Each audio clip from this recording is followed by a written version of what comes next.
Take care. Have a good one. Thank you, Rick. Thank you, everyone. Thank you, Anne-Marie. Well, we're going to JW World News. That's the news the Watchtower doesn't want you talking about, but we're going to talk about it right here tonight on the Six Screens Telenetwork. By all means, stay with us. You're on the Six Screens Telenetwork, earning the reputation of giving all the right ingredients, uninhibited, in exposing the hard, cold facts about the Watchtower Society. And now, the end is near.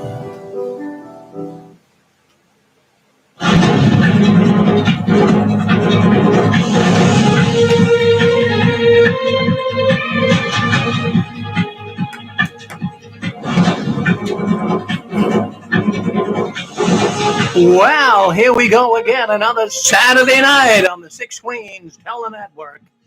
Well, it's July 3rd. Well, happy 4th. That's coming up tomorrow. We got a lot to talk about tonight, friends. Make sure you stay with us. I know you'll find it really interesting.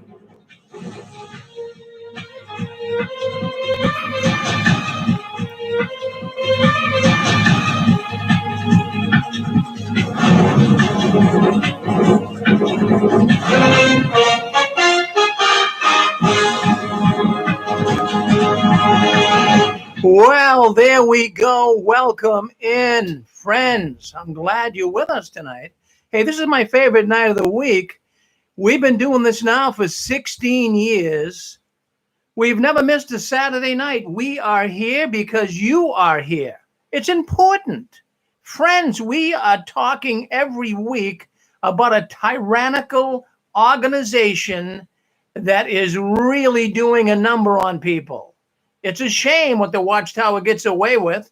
Well, we want to expose them, and we've been doing that now every Saturday night, and we're not giving in, up, or out. We're going to keep the pedal to the metal. So welcome in. My name's Rick Farron. I'm coming to you from the apostate capital of the world, right up here in Boston, Massachusetts. Friends, I'll tell you what, where you live, you're also going to be having company with many apostates. They are leaving big time. Now, I know we've always been espousing this on the Six Screens Network. We have always been counting down the last days of the Watchtower. But I have to tell you, this more than ever, I'm not looking through rose-colored glasses. We are looking at an organization in total free fall. It's just unbelievable what's going on. We're going to cover some of those stories tonight. But thank you. Thank you for wanting to come in. Now, if you're new, we do have a lot of new ones lately coming in. If you are new and you are listening to this program, don't run for the mountains. Don't take off. Don't think that, oh, I got to get out of here. These are apostates. Just listen to what we have to say and then just digest it and then look up some of the information that we are saying. So, make yourself available to do that. So if you're listening in private, keep your door locked, listen low. And if for some reason you miss some of the broadcasts tonight, you can always get on a Six Screens archives. Rick Farron six SoundCloud. I'm sorry. That's Rick Farron SoundCloud. Go to that anytime. You can listen to all of these programs. You can listen to them in their entirety. So here we are, friends. This is a different platform. I know you guys watch YouTube. We have YouTube videos. And I know you listen to all kinds of webcasts and all kinds of podcasts and what have you. But we've got something very, very different. And I'm very proud of it here. The Six Screens Telenetwork is live. It's unedited. We're not going to go in and edit anything either. When it goes up live on Facebook and goes up live on YouTube, that's it. What we said is there. It doesn't leave. So it's also unique because we have people that call in from all over the world and voice their thoughts in real time. So we've got a very unique platform here. We want to preserve it. We like it. And boy, we've got more and more programs. This is a network where most of the programs, most of the hosts of these programs are former Jehovah's Witnesses. Now, they put forth a lot of effort to bring these programs on this network. It's a niche. It's a niche, I should say, a niche network. You know, it's very unusual. It's very unique. But we cover Jehovah's Witnesses and basically Jehovah's Witnesses only. Now, tonight we're going to be going after the news. We have Reese. Well, he's a conspiracy theorist extraordinaire out of New York City. He'll be coming in with his Watchtower in the Occult program. It's debuting here tonight, right after this newscast. Now, he's going to go into some very deep things that you may have never heard before. So don't leave when Reese comes on. He'd love to hear from you. He'd love to have you ask him questions. So let's get into it. Let's see what's going on behind the curtains of the Watchtower. Well, I wanted to say this at first. We got a number of stories to talk about. But I'm beginning to see that, and we've been discussing this right along, it really doesn't look like the Jehovah's Witnesses are ever going to go back to meetings as usual. Now, information came into the 6 screens this week from a woman, and the woman drove by her Kingdom Hall. And there were some elders with some video equipment, and they had a bunch of computerized technological software and what have you with them. And they were filming a picture of the Kingdom Hall. So she was curious. So she stopped and asked, elders, what are you guys doing? Well, sister, we can't tell you, but it's going to be very exciting. And we're putting together a program where nobody's ever going to miss a meeting again. Well, what was that all about? I mean, think about it. The sister saw these elders outside, but they could not say what they were doing. All kinds of equipment, technological equipment. Now, friends, what they have been doing, and I believe right now the elders have privy to this. The normal Jehovah's Witness rank and file doesn't. But it appears, now don't take it to the bank and cash it. But I have been getting this information coming into the 6 screens, but something is happening locally at the Kingdom Halls. Now, we know in the last 6-7 years, they have been selling Kingdom Halls off like crazy. And but they're going to keep some. Evidently, they're going to keep some, make them like a regional Kingdom Hall. You know, some of these Kingdom Halls that they've made, these regional Kingdom Halls or these super Kingdom Halls, you call them what you want. But some of these Kingdom Halls, before the pandemic, had 300 people meeting in them, including the one right down from my street here in Wilmington, Massachusetts. They have like 3 or 4. They closed down and sold off some Kingdom Halls in this greater area in Massachusetts. And now what they've done is they've combined these Kingdom Halls. They put them together in Wilmington, Massachusetts. So they're running about, look like 250, 300 people have been meeting there. So what does that do? It makes it look like, whoa, we are growing. They're not. They shut Kingdom Halls down, sold them off, sent people to the same hall in Wilmington. It makes it look like something else. So it looks like they may be keeping some Kingdom Halls, but it looks also, not looks like, but they are also selling hundreds of Kingdom Halls off. As a matter of fact, during the year 2020, 1,054, I believe it was 1,054 Kingdom Halls, Assembly Halls was sold off during the year 2020. So this is what it looks like the Watchtower now has up their sleeve. They're going to keep some of these. I'm going to, for the sake of just giving them a name, I'm going to call them a Super Kingdom Hall. There's no name yet, but I'm going to call it a Super Kingdom Hall. And what they're going to do is they're going to set the video equipment up in there so people can visit a meeting online rather than having to go through the main headquarters. Evidently, that isn't working too good. People want to be with their local congregation.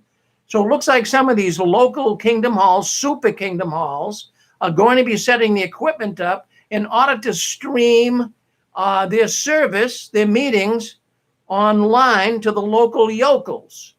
All right. See, the witnesses here, the governing body, the organization has to play it very, very cozy here. They know that when they open up the kingdom halls, if they do, that there's not going to be the big mad rush for witnesses to get there. There isn't. So they have to play it cozy. So the way that I look at it, and information coming in here to the 6 screens, is it looks like they're not going to have everyone come back at once, if they come back at all. But it looks like they're making some preparations to have some people come live in person to these super kingdom halls. Now, they're not going to have everyone come at once, I say. They got to do it in phases, because think of it. The first day they open up a kingdom hall, you are going to get panic-stricken, anxiety-stricken witnesses. They don't really want to go back, so many won't go back. They like this idea of viewing it online. So the Watchtower is going to be very careful here. If all of a sudden they say, okay, everyone come back, and people walk into the Kingdom Hall and 75% of all the seats aren't filled, that is going to create a real dilemma for the Watchtower. So they're playing games. They're sending out trial balloons. They're wondering how they're going to pull this all off, if they can even do it. So these online stream services that will be coming from a super kingdom hall, it's really smart. It's really smart. I'm going to give the Watchtower some credit here. I mean, it's smart. They sold a lot of the kingdom halls off, collected the money for that. But see, this is going to keep the bills down too.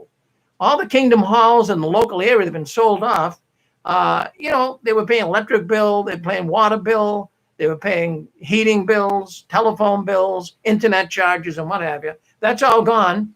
So these super convenient kingdom halls, let's call them that, they're going to be very convenient.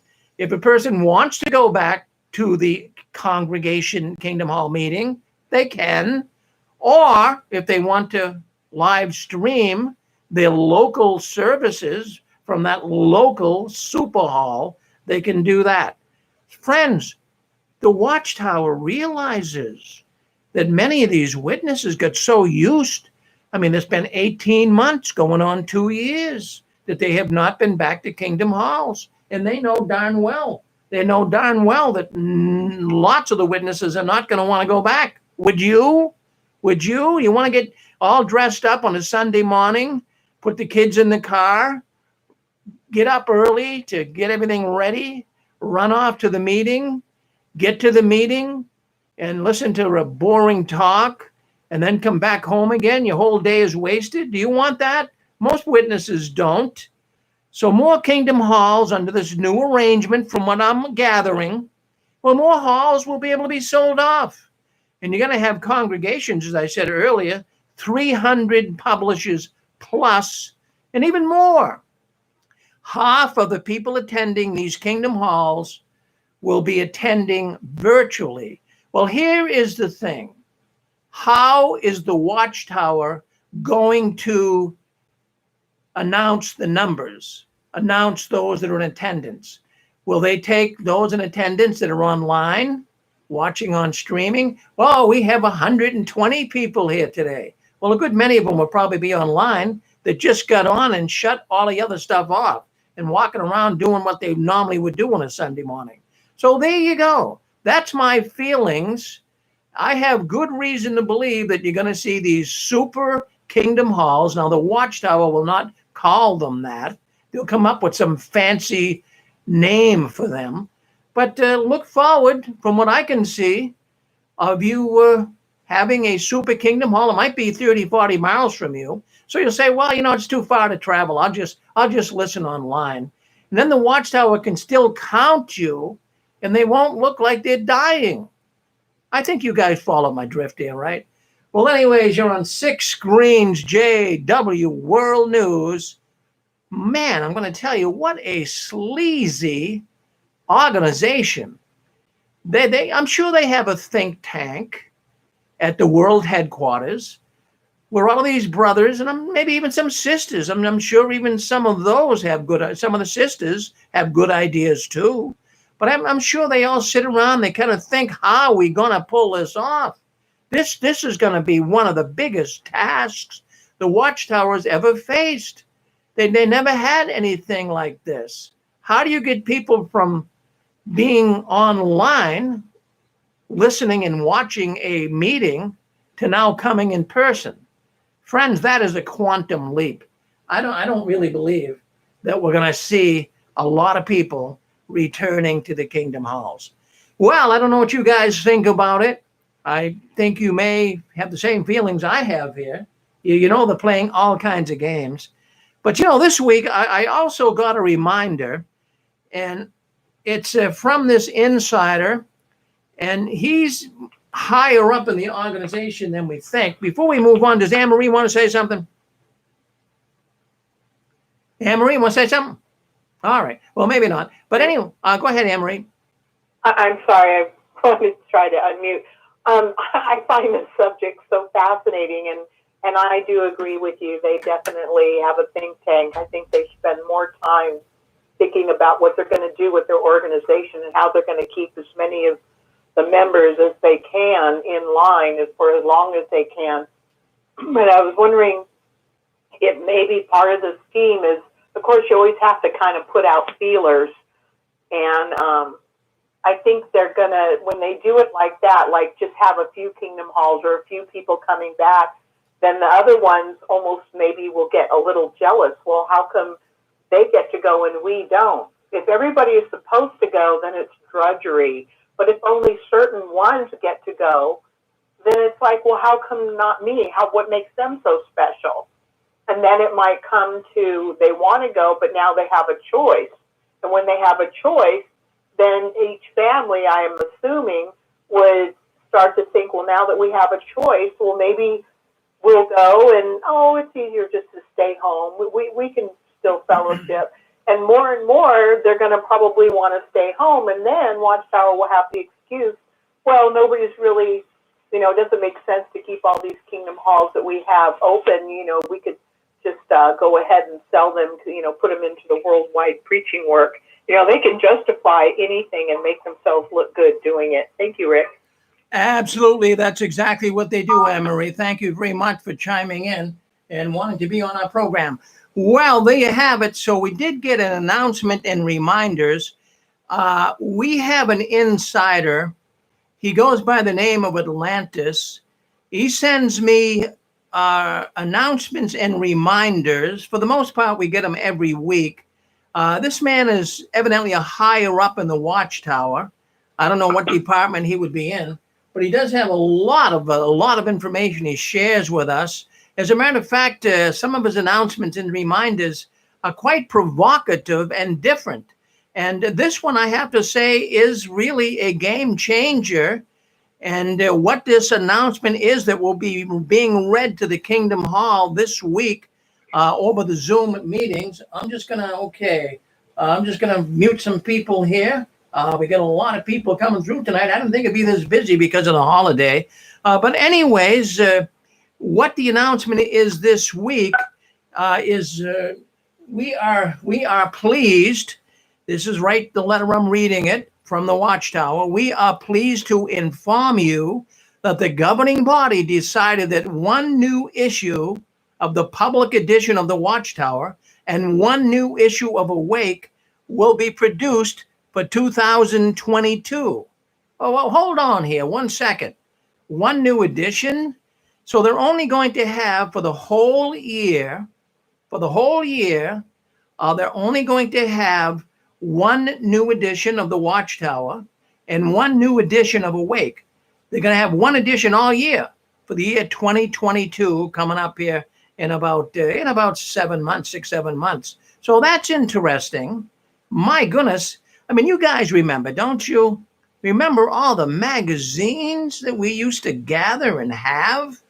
I mean, every time you went to the meeting, Brother Farron, your magazines are ready. Sister DeSoto, your magazines are ready. I mean, didn't that happen all the time? Well, remember the Watchtower used to come out was on the first. I'm sorry, the Awake used to come out on the 1st and the 8th of the month. Remember that? It used to come out the 1st and the 8th. We had 2 editions of Awake magazines back in the 80s, 90s, early 2000s, and then it dropped off. That's a lot of magazines, friends. That's like 102 magazines, somewhere around there a year, editions.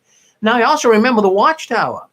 Well, they had the 15th and the 22nd of the month. That's when the Watchtowers came out. And so, we got a big change going on. Now they've dropped those down. So there was actually 24 issues of each magazine annually. 24 issues of each magazine annually.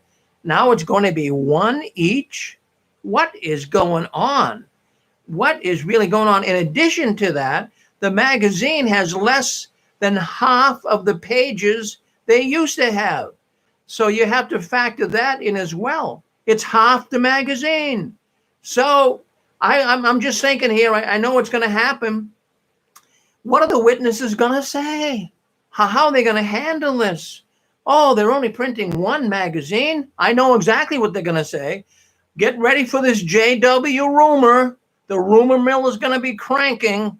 They're going to say, well, it's proof. This is now proof that the preaching is coming to an end. That's what they're going to say, right? I know that's what they're going to say. I mean, not that long ago, each edition of Awake was 32 pages long. And as I said, it was printed 24 times a year, 768 pages per year. In 2022, there will be one magazine, 16 pages. You tell me that's not downsizing. You tell me that is not spiritual food being dished out at the proper time. Now, just to give you an idea, if you want to talk percentages, we can talk percentages. I'm going to run some numbers by you. In other words, we have a reduction of annual content of 98%. That you had spiritual food one time of 100%, so to speak, with all these editions. And now the witnesses, their annual content of spiritual food from Watchtower and Awake, well, they've lost 98% of the spiritual content. Isn't that absolutely something? Now, another thing to consider, friends, the past 8 to 10 years, the magazines have been little more than bullet points. There's no real serious articles in them. I don't think there ever was serious articles, but they were way more serious than lately. And all the magazines were bulletproof thoughts with huge margins and giant photographs on every page. The actual content reduction was really reduced. I mean, is the writing department still there at the Watchtower? I'm wondering, is it still there? Do they have a writing department? I knew a man that was on the writing department. I don't know. I don't know if it's still there or not. So this looks like the Watchtower is not going to be around much longer. One Watchtower, one Awake, that is not a sign of, man, we are booming, we are just prospering. That's a sign of death. No question about it.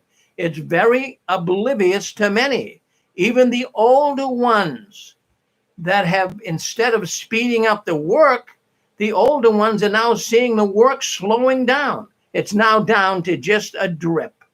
The spiritual food is now just a drip. Jehovah is certainly speeding up the preaching work as the end draws near. Is that what they're going to say? That's what I think they're going to say. We don't need the magazines. We're going to be, Armageddon's going to be here shortly. Our preaching work is ended. So anyways, I mean, do you remember? I want you just to sit for a second. I just want you to think about it. So sometimes we don't get much chance to think. But I want you to think about this. Now, when you were one of Jehovah's Witnesses, and I was for a good part of 50 years of my life, do you really think the organization was trying to teach us their doctrine? Do you think the organization was really making an effort to kind of educate us? I think they were. They were trying to educate us. But, I got news for you. Back then, we were expected to be constantly studying the Bible, right? That's what we were to do. And we were studying the Bible, of course, through the lenses of the Watchtower and the publications. We let the Watchtower and the publications, well, they did all the explaining. And we really weren't reading the Bible. We were reading these publications, as you all know. We were expected to be able to explain the Bible, teach the Bible, and defend our faith on our own. Do you remember that? I can remember that. And I told you guys a million times before. I remember there was this elder that stood up on the platform and he says, you know, everyone in this Kingdom Hall, I do not want you to feel spiritually inadequate. You are smarter, biblically thinking and biblically saying than anyone in the territory. You're smarter than the born-again Christians. You're smarter than theologians. Jehovah is with you. You are the smartest people when it comes to explaining the Bible. Don't you hesitate. You knock on that door and don't you worry if anyone asks you questions, because you should be able to answer them. Now, I don't know if you ever had a talk in your Kingdom Hall like that, but I can remember that. Man, have things changed. Jeez, this is like night and day. The Watchtower tells its followers not to do their own studying anymore. Did you know that? They don't really want you studying on your own. They want you to listen to the governing body. They want you to obey those loons in New York, 8 members. They want you to simply listen and obey. They even have a song about that. Listen and obey. Followers are told that if non-believers have questions, to simply direct them to Watchtower website, jw.org, for answers. That's true. That's what they are saying. They're dumbed down. We have the dumbed down Jehovah's Witnesses. Man, they are not Jehovah's Witnesses of yesteryear. Now, I'm not telling you they were great back then either. Don't get me wrong. I don't have a soft spot in my heart from the top of my head to the bottom of my feet for the Watchtower organization. So anyways, now here's another thing in these reminders. Listen closely to this. You're not going to believe this. I thought it was a joke. I thought somebody sent me something that was erroneous. I thought somebody sent me something that was trying to defuse my thinking. But this is true. The Watchtower, according to this man that sends me information, in the reminders for this month of July, friends, they are actually going to reprint old issues. What? They're going to reprint old issues of the Watchtower and Awake? Well, basically, yeah, I guess both publications. Isn't that old light? Wouldn't they tell you that's old light? It has been decided to reprint 2 editions of Watchtower and 2 editions of Awake from previous years. Now, that is absolutely crazy. So they're not going to give you any more meat in due season. But anyways, they're going to reprint. Now, the Watchtower, they're going to print it, and then we'll have the magazines available. So what they're going to do, they're going to reprint the Awake magazine of, this is going to happen in March and April of 2022. You're going to have an Awake magazine if you're one of Jehovah's Witnesses. And it's the Awake magazine from March 2018. And I'm wondering why they're going with these crazy titles. Listen to the title, Help for Those Who Grieve. So in 2022, during the month of March, you're going to get a reprinted Awake magazine from the Watchtower entitled Help for Those Who Grieve. Can someone explain this to me? I mean, if these guys thinking straight, that is not going, that's going to go over like a lead balloon. People don't want old publications. They want new light. They don't want old light. And then in May and June of 2022, well, they're going to print the edition of the Watchtower. Well, that Watchtower is going to be from November. And there's going to be, I guess this is going to be, okay, this is a new edition. I'm sorry. This will be the new edition they have. And it's going to be, why is there so much hate? Why is there so much hate? I mean, the Watchtower has put the frosting on the cake when it comes to hate, that they are nothing but a hateful organization themselves. But yet on the Watchtower, November 1st, they're going to bring up, I believe it's May and June, this Watchtower is going to talk about why is there so much hate. I don't get it. I really don't get it. Then some of the titles of the Awake, is the world falling apart, a reprint, and then a reprint also of another Watchtower, is life worth living? Well, it's not worth living if you're one of Jehovah's Witnesses. I don't know where they're going with these titles. This is absolutely crazy stuff. And then there's also going to be another Awake. There's going to be a total of 2 Awakes, 2 Watchtowers, another reprint Awake. Will we ever feel safe and secure? Well, you're with us on JW World News. Who wants to check in? Go ahead. I was just wondering, Rick, if they didn't print, a new publication. What they have these weekly Zoom meetings. What are they studying from? Well, they're studying publications right now in their meeting. But not the Watchtower, like the weekly Sunday Watchtower. Oh, right. I guess they're not doing that anymore. Well, they are. I mean, at least for 2021. And I don't know what they're going to do for 2022. They're only going to have 1 new Watchtower. I mean, that's not going to last all year. And it's going to be half the size. It's going to be 14 pages, not 32 pages. So I don't know what they're going to do. And then they're going to print, two reprints of Awakes, 2 reprints of Watchtower during the course of the year. Maybe they'll have a new book, or maybe they're going to discontinue the Watchtower study altogether and just listen to the governing body shooting their mouths off. I'm not sure what they're going to do. Because I was wondering, do you know, okay, they've been doing the Zoom meetings for a year, right? Yes. Have there been Watchtower and Awake publications published? I have no idea. That's well, they've been publishing the Watchtower for 2020 and 21, but there's only been 3 editions a year printed. So they've been studying those editions, and it's enough to keep them going all that time. Oh, so do they have like the Kingdom Ministry? Do they still do that? I have no. That's why I haven't been. Well, I have no idea. I imagine they still do. I don't know. Nobody talks much about it, but they have these. They have this clam meeting. It's I forget the acronym exactly what it is, but they call it CLAM, but it's Christian Life. Right, yeah. A Christian Life in Ministry. That's what it is. And what they do in there is it's a boring meeting. I mean, it's very boring.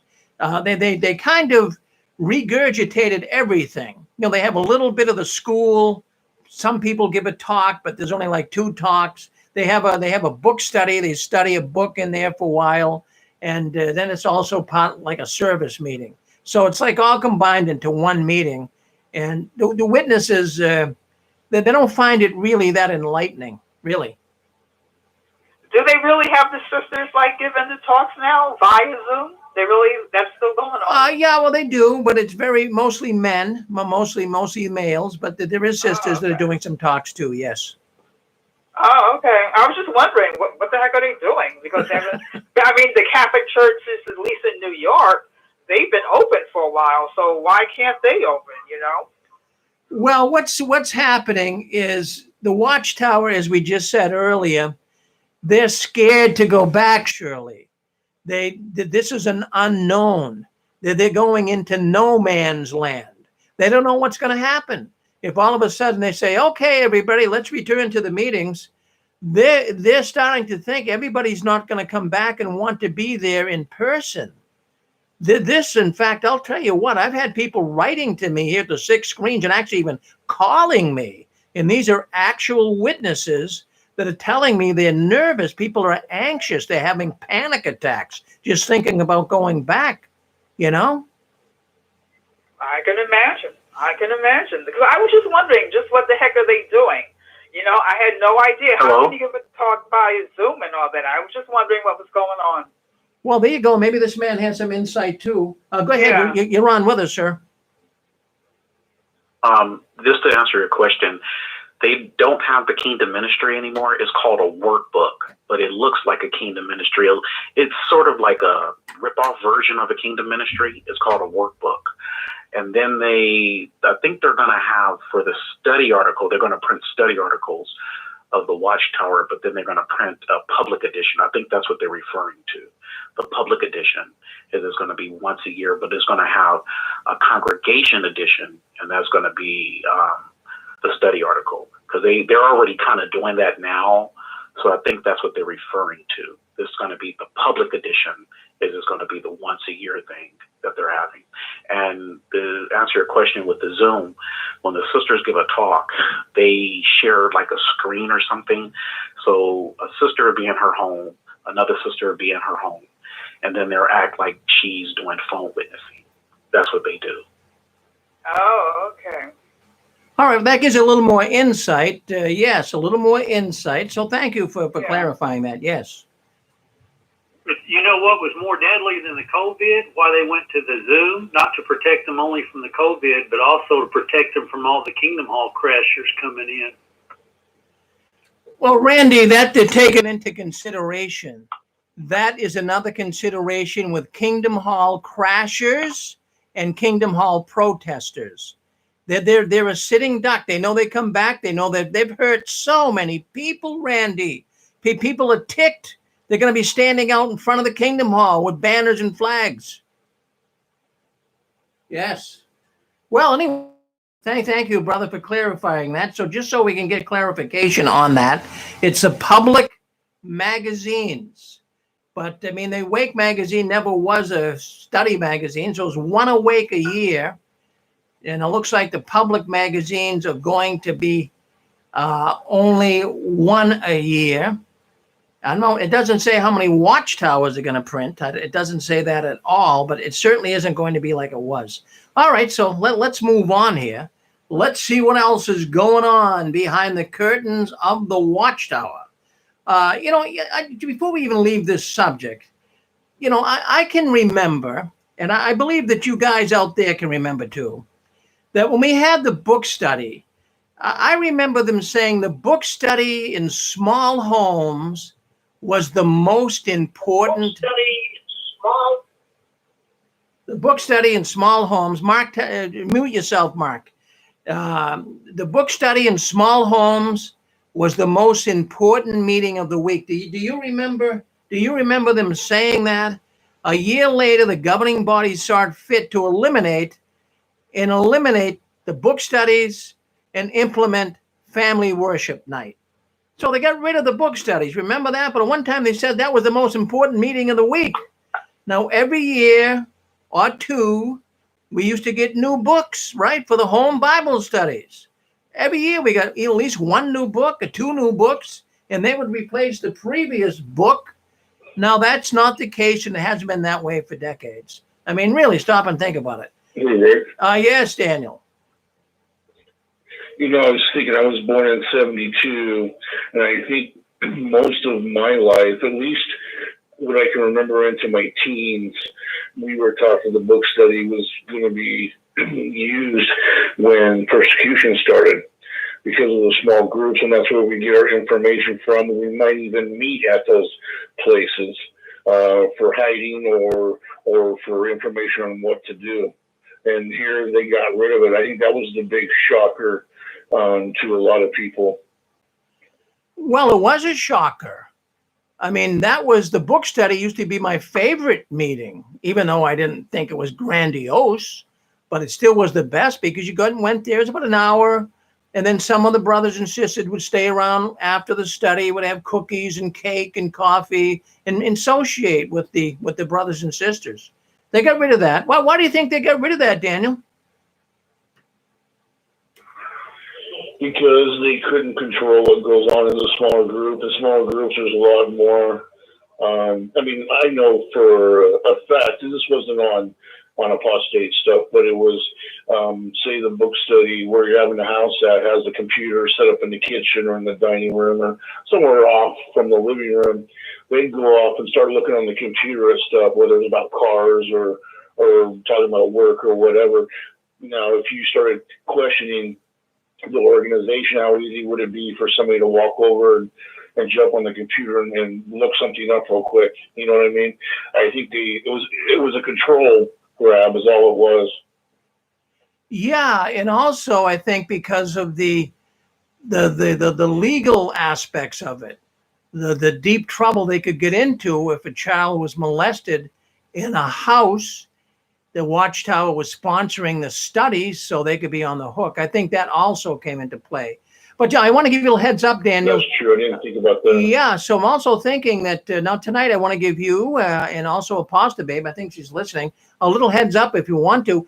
Reese is going to be coming on at 9:30, and he's got a lot to discuss and talk about. And I told him, look, here's the deal. We'll keep you maybe 10, 15 minutes over if you need it.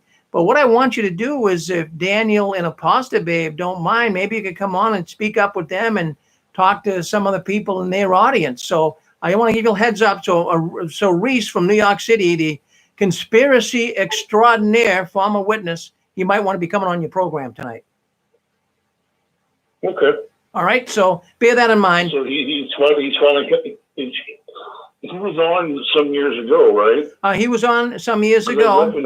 But yeah, he was on a few years ago. People weren't ready for the conspiracies back then in the Watchtower. They thought it was a bunch of baloney. But he's going to talk about, Freemasonry, Illuminati, and you got to hear it. I mean, not everyone's going to totally agree with it all, but you got to hear what he's going to say. So he's got a lot to say. So he also will probably be coming on, not to take your show over, but he wants to speak with you guys and share some thoughts. Okay. Okay. All right. Just a little heads up. All right, you're on JW World News. Of course, that's the news the Watchtower doesn't want you talking about, but we talk about it. We talk about it every Saturday night right here on the Six Screens Telenetwork. So every year you'd go to the convention and they had at least one or two books, and those were the books that we would study right at the book study. Now I'm seeing that all of this information, all of the meat in due season, the waters are drying up. Babylon is drying up, just as the Watchtower foretold, and them, of course, being Babylon. They finally get something right. Now, also in the announcements, that they're going to create a museum. The Watchtower is going to have a museum. Now, this isn't the first time they're suggesting this. They want to have a museum at their world headquarters. They are asking for all of the relics and stuff from the early 20th century, mainly is what they're looking for. Now, they did have a museum in Brooklyn for a short while. Dick Borgie, who's been listening in here, him and I went to that Brooklyn museum back in 2014. It was quite a thing. I'm sure the one that they're going to build up in Warwick is going to be a lot bigger, and I would say even better. And I bet one thing, I'm going to tell you right now, I bet you the exhibits are going to be carefully chosen. I don't think they're going to do this on the seat of their pants. They got to be very, very careful. And I remember when I went to the museum in Brooklyn in 2014, and so they had a little exhibit there on Charles Taze Russell. Hey, friends, we all know that Charles Taze Russell was a womanizer. I mean, you read these things online. You knew that even his wife, Maria Russell, that she even called her husband, well, like an octopus. He touches women all over. And he's like a jellyfish, not an octopus. She said he's like a jellyfish. And I mean, that's a pretty outspoken statement by a wife, right? But they didn't have a good marriage. As a matter of fact, they got divorced. Charles Taze Russell and his wife, Maria, the man who's behind this organization, he got divorced from his wife. And you know how they wrote it up in the Watchtower? Do you think that they would use the word divorce? Do you think it was going to be written in the Watchtower that Charles divorced his wife? No. It said that they no longer would have bed and breakfast. So you can read a lot into that. In other words, they were no longer sleeping together, and they no longer would have breakfast together. But when's the last time, unless it's an old saying from 100 years ago, But I mean, that's the only time I ever heard that saying, when a person got divorced, they're no longer going to have bed and breakfast. I mean, that's Watchtower semantics, right? Just change the wording a little bit and maybe people will go along with it. But you know, that Charles Taze Russell, he was quite the character. And he had a young woman, I believe at the time she was only 12, 14 years old, that came into his life. In fact, he actually had this woman come and live with them. And one day Maria was going by the young girl's bedroom, and who's in there kneeling next to the bed, and goodness only knows what he was doing. And he's kind of cozying up to this girl. I believe her name was Rosemary. I can't remember for sure. But anyways, are they going to have, now I'll get back to the point. This museum, they're not going to talk about Maria Russell at all, because they didn't when Dick and I were at the other museum. And I remember carefully because I was there being critical of what they were presenting in the museum. Now, in the museum on the Charles Taze Russell, they had a picture of Russell. They had a picture of his mother. I'm saying, well, they had a picture of his father. I'm saying, well, where is the picture of Maria? That was his wife. Where's her picture? Completely non-existent. Nothing was said about Maria Russell. Now, wouldn't you call that whitewashed history? Well, that's exactly what the Watchtower has done in their Proclaimers book. They say that's their full history book. That's a whitewashed version of their history. They leave so many things out. You're on with us. You're on 6 Screens, JW World News. Go ahead, speak up. Rick? Yes. I just wanted to, don't know if this is true or not, but I have a thought that one thing I've been very concerned about is how many who are coming out of Watchtower are saying how they are destroying or having bonfires of the literature. And I just cry because to me, that's hard copy evidence of the things that Watchtower has taught. In fact, Watchtower has even gone so far as to question critically a person caught in the old days when they used to have libraries in the back of the Kingdom Hall with all of old literature. You know, they started questioning, like, what are you looking into that for? And then they just started getting rid of it. And I think this is just another avenue by which they will get a lot of the still available that has not been destroyed, hard copy evidence of their old teachings, their obvious lies, their false prophecies, and so on, will be coming into the Watchtower from the faithful, and I am assuming a lot of it is going to be destroyed. Thank you so much, Rick. Well, I know you're a son. Yes, Joey, go ahead. That she took the words right out of my mouth. That's exactly why they're doing it. If I was a betting man, that's what they're doing. They want to get this stuff up there. And I don't know, how they're going to get it up there, but, that's exactly what they're doing. They may make a little old bitty museum, but they want that stuff there. They don't want that stuff getting out. So anyway. No, Chewy, yeah, that came across my mind too, and I'm sure that is part of their scheme. But they're asking for, all this older literature. And, people, the witnesses, rank and file, they're going to be happy. Oh, we're sending this to the Jehovah's Witness Museum. Oh, won't this be great? Grandma's book can now be put on their shelf. They'll get Grandma's book and burn it. Like, well, the other thing. That's a good one. Now, think about it. Now that I got my thinking cap, I got my brain juices going on this thing. Why would they even need old literature? Why would they need that? Where do they live at? Don't you think they have that? They already have it there. They already have it. What do they need old literature from? The studies in the scriptures. They probably got 400 copies up there. Why do they need all that stuff? Yeah, well, Chewy, I think you're on their trail. I think you're on their trail. But you know what they were asking for too, Chewy, is they were asking for Bibles from pre-1700. Now, I don't know how many people would have a Bible pre-1700. That would have had to been in the family for years. It's probably worth money. And so I'm thinking They want to bring these old Bibles in, supposedly to make it look as though they have a link between jw.org and the producers of those Bibles, which there is no link. Well, Watchtower didn't examine those Bibles at all. They wrote their own twisted version of the Bible. So I'm thinking they want those older Bibles, and people are going to send them in. You know, Grandma had it and Auntie had it, and they're going to send these old Bibles in. And where they're old, they're going to be worth a lot of money. I would love to have a Bible pre-1700. Thing is probably worth a few grand, you know. Yeah. Now here's the other thought. Now that you said that, here's the other thought. Let's put yourselves. Not that we really want to do it, but let's put yourselves in an indoctrinated state there for just a minute. And you get a letter, or they make an announcement, however they're going to do it, okay? And then you and your wife, you're talking about it. Yeah, we got this old Bible. Let's go ahead and send that old literature to them, too. We don't need that. Let's just go ahead and send it to them. We're going to send the Bible? Yeah, let's go ahead and send the literature, too. We'll just send along right with it. Well, I don't think you're barking up a wrong tree, Julie. I think you might be hitting the nail on the head here.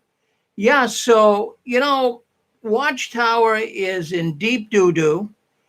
We know that people are figuring them out. We know that they are downsizing. We know that they are not prospering. I know the reason why they're not prospering. And then the reason is simply because they're not doing it because people are finding out what's going on. The internet is the great equalizer. As a matter of fact, I'm going to go with this saying: the internet planted and Google watered. How's that one? The internet planted and Google watered. Yes, Google really shed light onto what's going on behind the curtains of the Watchtower. I mean, anyone can find that their teaching is fake. It's over. It's over. Yes, go ahead. Real quick, this is Thomas Hudson, Lawrence, Kansas. They never have to worry, because I'll guarantee you, if the sun comes up tomorrow, there's always going to be a number of former witnesses, and even some probably Jehovah's Witnesses that'll always have this literature. They'll never give it up. And there's copies, stuff on the internet, you know, different talks recorded about the end of the world, like Fred Brand. There'll always be a way that these JWs can find out, hey, this isn't their literature back in the early 1900s and so on. So they'll never be able to get rid of all of it. I'll guarantee you that. No, it's out there, millions and millions of copies, and it's there. Some of it's always going to be around. So I'm saying, yes, go ahead, Randy. We're just going for them to just try to keep people from learning about it. It's not going to work, because just recently on the national news, the massacre, the race massacre in Tulsa, they showed how they went into the newspapers and the courthouses and looked for documents that had been removed and destroyed. See, that was all just like Watchtowers destroying their magazines and literature. That was done up in Tulsa, but guess what? That didn't keep it a secret, because the reason why, there were survivors that told their story. Some of them is 100 years old, over 100, and they're telling their stories, and their children and grandchildren. Well, we got the same thing now. We've got survivors, people like you and me, that's come out telling the story. And if we keep that live, keep that up there on YouTube and all over, that we'll know. But now they do have an ulterior motive, I think. I'd like to hear it. I've heard that the courts are now not accepting just photocopies. They have to have the original book or the original publication. So that helps them in litigation if somebody can't find that original publication because it's been destroyed. Well, that's sensible. Thank you for sharing that, Randy. Thank you. Go ahead. You're on with us, sir. Go ahead.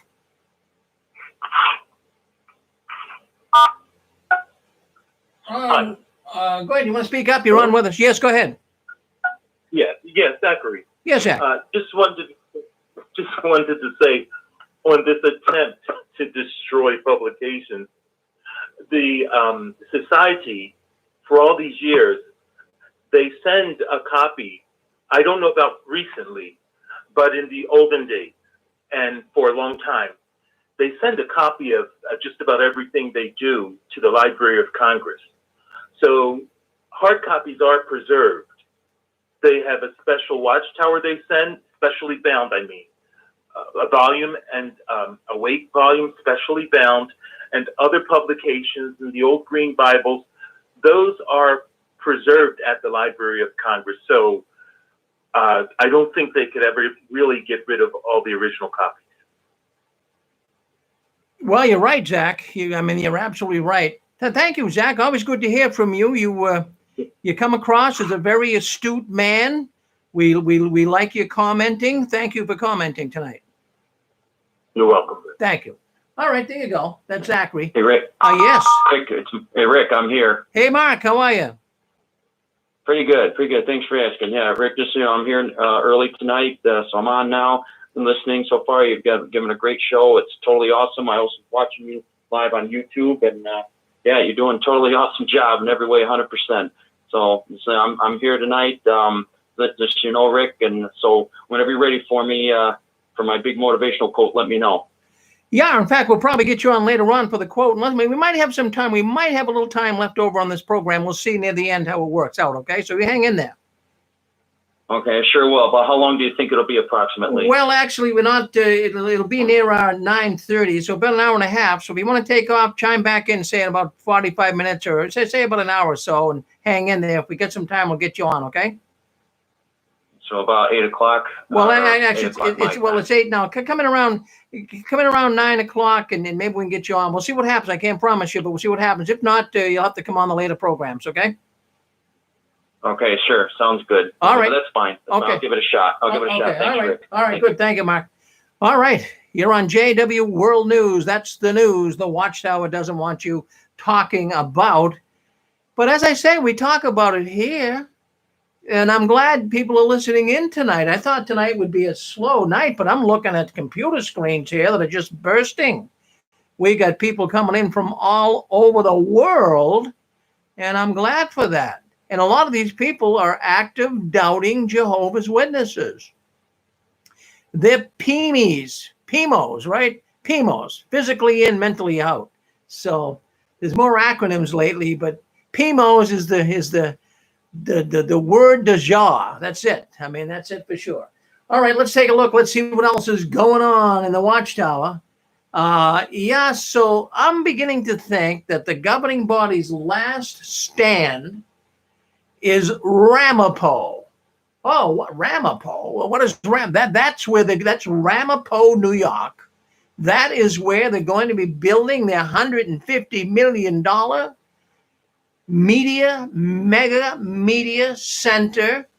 Yes, that is their last stand. If they don't get that built, they're gone. That's how I feel. And I'm not sure it's even going to be built. I'm not even sure they're going to be able to raise the $150 million to do it. So we'll have to see what's going to happen. But it's on track. It's on track. And things are really different for Jehovah's Witnesses. And once they get that Ramapo movie mega studio built, it's gonna be all live streaming. It's gonna be all online. But one thing that I think would be very, very boring for the witnesses as of late, and I got thinking of this today. It's bad enough going out in service, right? Door to door, knocking on doors. I can remember when I was in Florida. And, the women used to be so hot. They had to wear, nylons, not high heels, but many of the women wear heels. And I can remember it was so hot that they'd be walking down the street and the tar on the road would actually melt and their heels would go right in it. That is not fun going in service when it's hot or cold. But I'm going to tell you what's even more boring is going in service today during this so-called COVID pandemic. What they do is every Saturday for 3 hours, the witnesses will come together on Zoom and they will write with each other. Oh, I'm writing a letter so-and-so. Isn't that something else? And I'm thinking that that's going to be the most boring, monotonous, and tiresome job that you'd ever want in your life. I can't imagine me doing that, or even imagine yourself doing that. And really, did you know this too? One thing I found out, is they can buy blocks of telephone numbers. They can buy blocks of telephone numbers from whoever it would be, I guess some cell phone provider, and they can see what people live in the neighborhood, and then they can single them out and call them. And the same thing even with addresses. So they can kind of witness the people in their territory without witnessing someone 500 miles away. So they're buying these blocks of address listings and phone listings that are local, and the witnesses are contacting people like that. That has got to be really, really boring. I tell you that right now. But the good news is there's plenty of people, Jehovah's Witnesses, leaving the organization, and especially young ones. And Anne-Marie brought it up earlier. There was a site on Reddit. Now, Reddit it's an ex-Jehovah's Witness site on Reddit. It's called Ex-Jehovah's Witnesses, and they get 60,000 plus members in there. And what was the big spin in the last few days is Reddit. They're commenting about all of the 13-year-old to 16-year-old children, I guess you could call them. They don't want to be witnesses. But I mean, they're still living with mom and dad, right? They're still living under their roof, but they don't want to be witnesses anymore. And I'm going to tell you what's doing it. I know what's doing it. And, you know, when you and I were starting to check things out on the internet, you know, let's go back to the early 90s. Some got out, of course, in the year 2000, late 90s, whenever it would be. But when the internet was early in its stages, you had a big desktop. You know, you didn't have a little laptop, a notebook, or even a cell phone. That's the internet. And if you wanted to check something out on the internet, usually the desktop was in the living room of your mom and dad's house, right? So you had to be very cautious about getting on it, because everybody walking by, what are you on there, Jimmy? Oh, well, you shouldn't be looking that up. I mean, you would be harassed for doing it. This is now changed. Friends, we now have a new internet. We have a new technology coming into place. Quantum leaps in technology is now bigger than we ever thought. It's even hard for us to fathom. Now we know the internet, along with its 2.0, and of course the cell phone systems with their 5G, it's going to change the way everything is done. We are in the next evolution of a dramatic upgrade. The social media, communications, it's going to be big time, more than we could ever expect. The phone and the computer that you're listening in on tonight, it's going to seem primitive. It's going to seem primitive to what's coming down the street. Now, what you have to say, they're going to make it so easy for people to look this stuff up. We have young kids walking around with cell phones. That's an internet in itself. You get a smartphone, you get an iPhone, that's the internet. They can do it in the privacy of their own room. They can do it outside. And they can connect with anything they want to see about the Watchtower. It's readily available. This is unbelievable. This organization, friends, it's going to be aged out. Full stop. There's no getting around it. They won't survive the next frontier of information in social communication that's coming on the horizon. It'll be too easy. It'll be too easy to find out who these creeps really are and what they're all about. The Watchtower, they have not been able to keep up with all this. They tried to make a move, but I believe it's too fast. They flubbed the whole pandemic up. Geez, they had more witnesses confused and panic-stricken. And now they're showing how useless the governing body and the organization really are. Front and center. Front and center. Their streaming service with all those old fogies and buffoons. My goodness gracious, They're now seeing who these guys are, and they're turning their ears away from the Watchtower. So the amount of children, I'm going to say kids, children, whatever you want to call them, 13 to 16 years old, they are writing prolifically all over this Reddit forum, like I say. And millennials, those in their late 20s and early 30s, well, they've been waking up left and right, starting tons of YouTube channels and social media pages and hitting a reset on their lives entirely. It's been amazing for the millennials. And then you have the Generation Z right behind the millennials, now sneaking off in their rooms, on their tablets, on their phones, going on apostate websites and forums, saying how much their parents and religion stinks, and they can't wait till they turn 18 to leave. All right, let's just stop and think here for a second. Well, let me give you some time periods here in different generations of what they're called. The millennial generation. If you were born between 1980 and 1995 in the United States, there were roughly 80 million millennials. 1980 to 1995, that's a millennial. That's a millennial. And roughly 80 million millennials. Now, a member of Gen Z is anyone born between 1996 and the early mid 2000s. So, this would be what we're experiencing today. These kids, they're, 13, 14, 16, these Gen Zs, those are the ones, man, along with those millennials, they're packing their bags. So someone in their 30s, could even be in the late 30s, that's it. I mean, they're prone, I should say, to leave. You're on with us. Go ahead. All right. So, anyways, we've got the millennials, we got the Gen Zs. I'm seeing here that I can remember the Watchtower and Awake magazines back in the 90s, the late 90s, early 2000s. They were saying that the internet was literally the devil. Did you know that?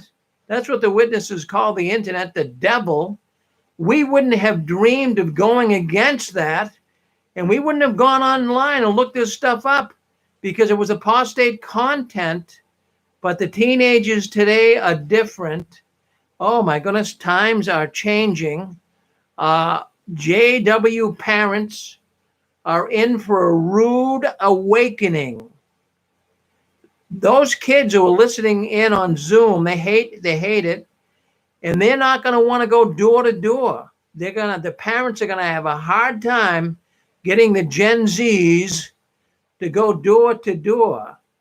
I can see that it's not going to happen.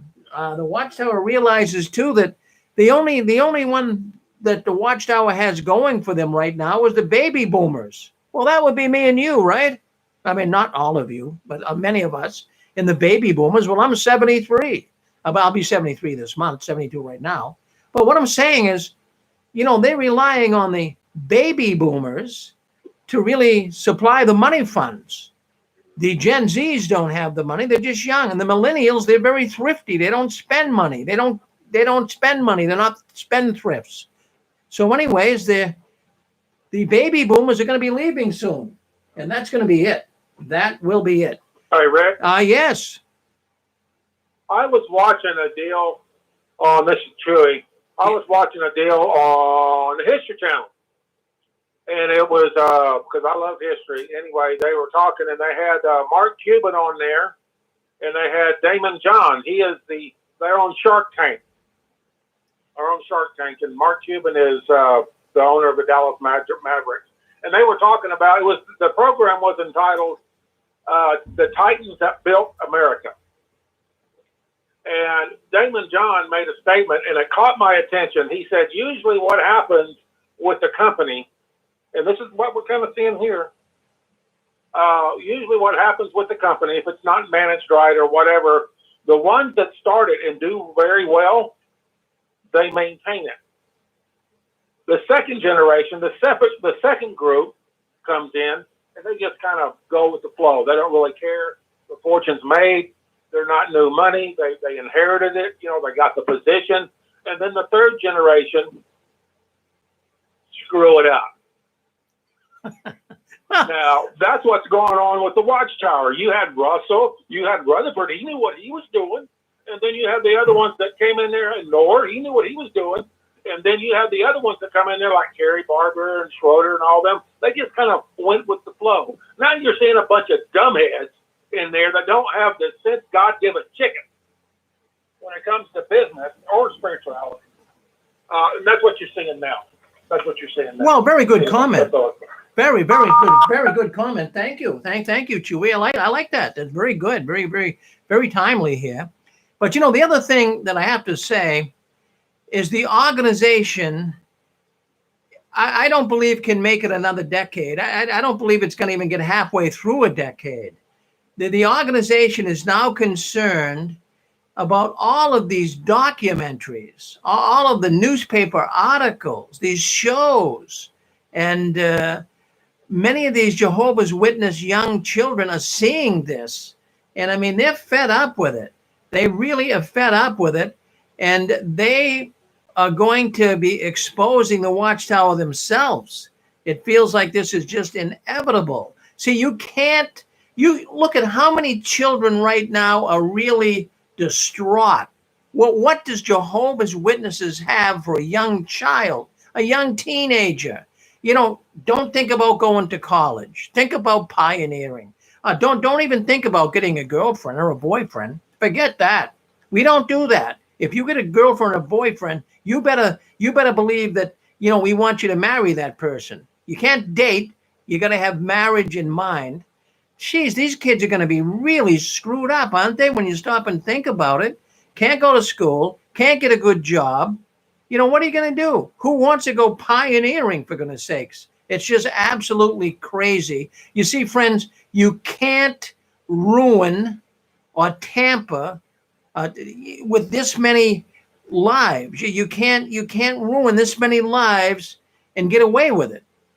You can't. These children have been ruined. And if they stay as a Watchtower person, their lives will be miserable. How many older ones do we know today? How many older ones do we know today that had their lives ruined by the Watchtower? There's people listening in here tonight that they believed everything the Watchtower said. And I did it one time too, friends. I'm not picking on you.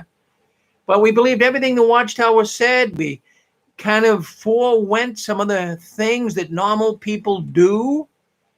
Where are we today? Where are we today? So many witnesses have fallen through the cracks. It's a shame.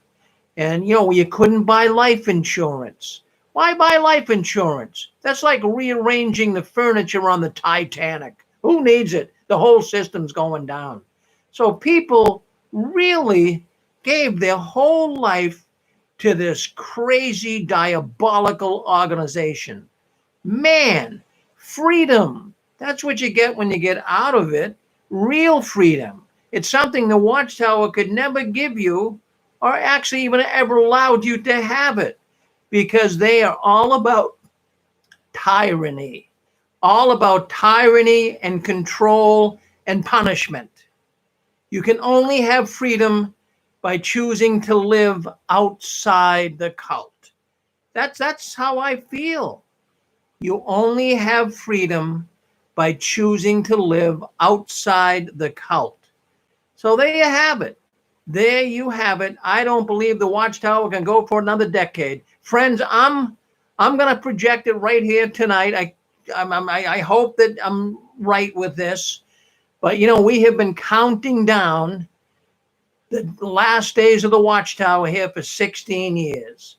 I'm going to say this. I'm going to go 5 or 6 years. Now, I'm not trying to be like a prophet here. I'm just a futurist. Do you know the difference between a prophet and a futurist? You know, a prophet believes that, oh, he has some divine information that's coming to him. That's what a prophet does. I'm not prophesying here. I'm a futurist. What a futurist does is he examines what's going on in the world today. He picks up the crumbs on the trail and he examines them and he says, whoa, I can see where we're heading here. If this happens and continues to happen, we're going to have a disaster.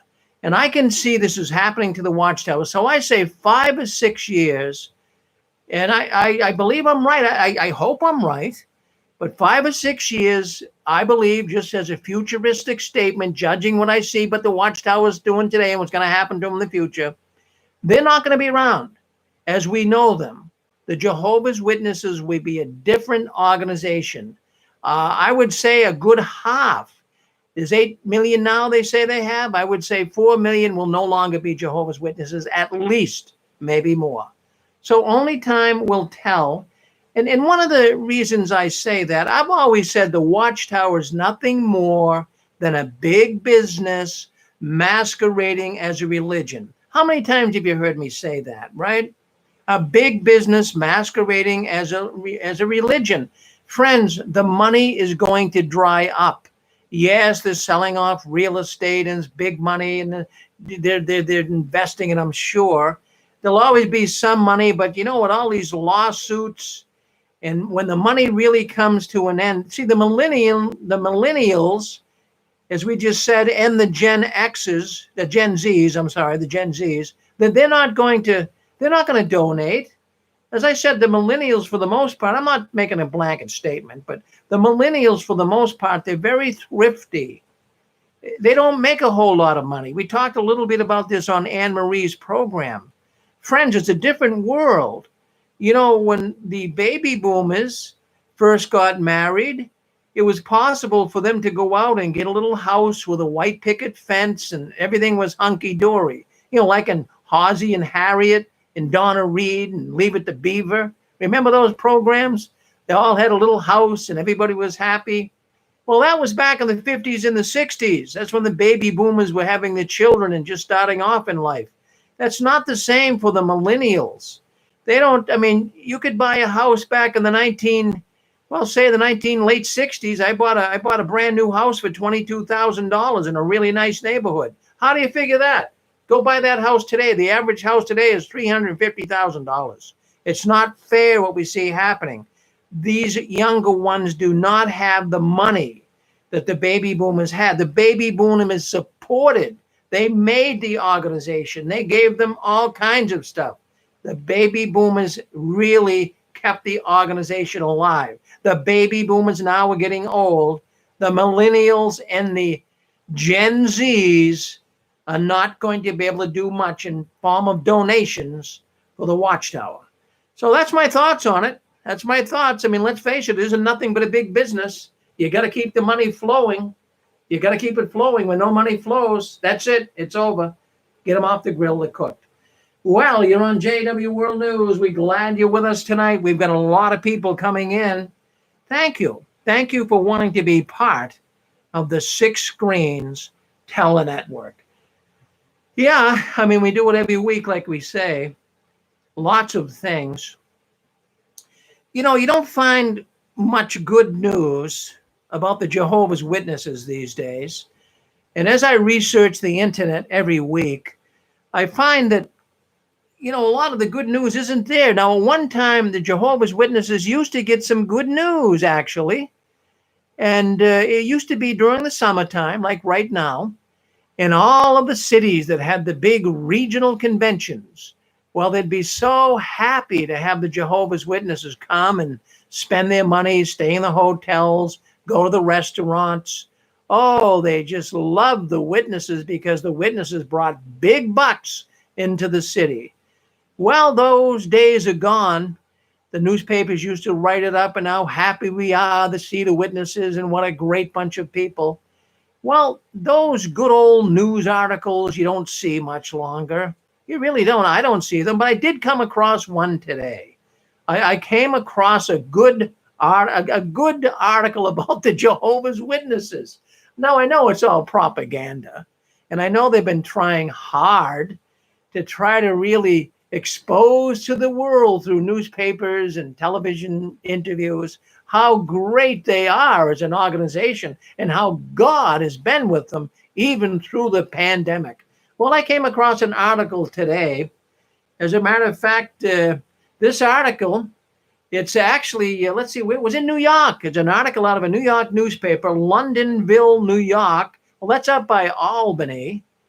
And anyways, it talks about a witness man who was a school bus driver for the school district.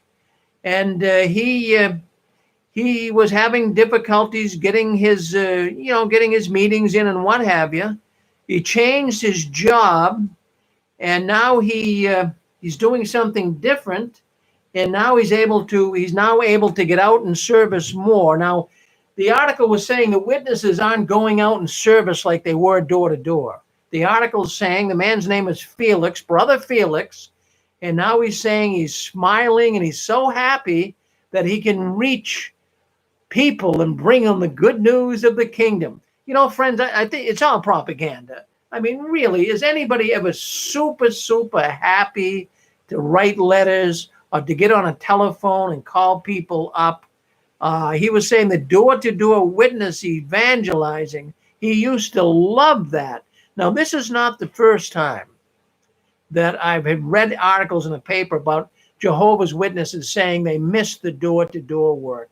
Now, let's just stop and think. Stop and think. Would you miss the door-to-door work? Did you enjoy going neighborhood to neighborhood, door to door, knocking on doors, people slamming the doors, trying to, even though we told them at the door, we're not here to convert you. We're here to just bring you some good news. What a bunch of baloney that was. So this guy is saying that he really loved the door-to-door work. I think he's lying. Nobody loves the door-to-door work, right? So the pandemic, he said, it ended door knocking. The article is saying the denomination, Jehovah's Witnesses, well, they're telling the members to stop in-person visits. Don't make in-person visits.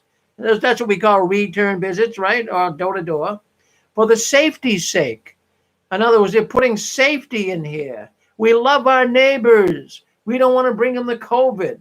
So instead, as we all know, we've been discussing it here, instead, members are urged to write letters, to make phone calls, or go online to contact individual residents of a neighborhood. Can you imagine that?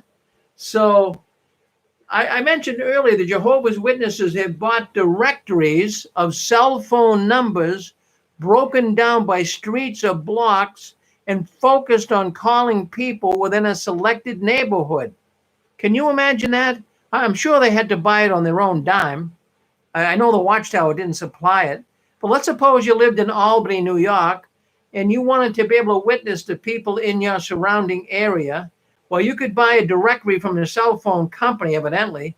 I don't know what it would cost, but they'll send you a list of all the cell phone people in your area, and you can get them, call them. You can call them. I mean, it's like robocalls, right? You like being called by people? No, you don't. But the Jehovah's, this guy says it's nice. He likes doing that. I mean, can you believe that? Who would you like to be a Jehovah's Witness right now, calling people up? Hi, hello, sir. I wanted to say hello to you today. My name is Rick Farron, and I'm doing a ministry online. I'm not sure how they would do all of this, but they'd say that, we're bringing you good news. You'd hang the phone right up, right? Yes, you would. Okay, you're on with us. Who wants to speak up? You're on with us. All right, so. I miss the door-to-door work, Rick. You do? Brian, I mean, you do. I know you have your own business, and I know you make sales calls. It's not even fun doing that, but can you imagine, can you imagine going to trying to sell something that's controversial? Really? Yeah. Well, I'm a bit tongue in cheek here, but there were times when I did enjoy door-to-door work, but sometimes it was miserable. I will admit, endless people not answering, or or whatever, as you say, slamming the door. But there was times when I kind of enjoyed it. Sometimes when I was a pioneer, if the weather was good. Up here in Canada, the winters are pretty bad, and if you're a lonely pioneer working alone, trudging through the snow in your boots, that can get pretty bad. But every once in a while, some Christian would invite you in and give you a warm cup of coffee. So, I'm kind of joking a bit. I would hate to do this phoning business and writing business. I don't know if you remember way back when they were being persecuted really bad in Malawi. Remember that back in the late, I guess it was about the mid-70s, I think. Yeah, I do remember, yeah. And they asked us to write all of the, anybody in government. And I remember doing that. I wrote a letter to every counselor in the city and all the counties around and all of that. I wrote a letter to everybody. That I didn't like doing. I thought that the reason I didn't like it, well, it was boring in the first place. But secondly, I thought this is useless. These people don't want to get this crappy letter from them. Getting a bit of echo now. Okay. Did you go on speakerphone?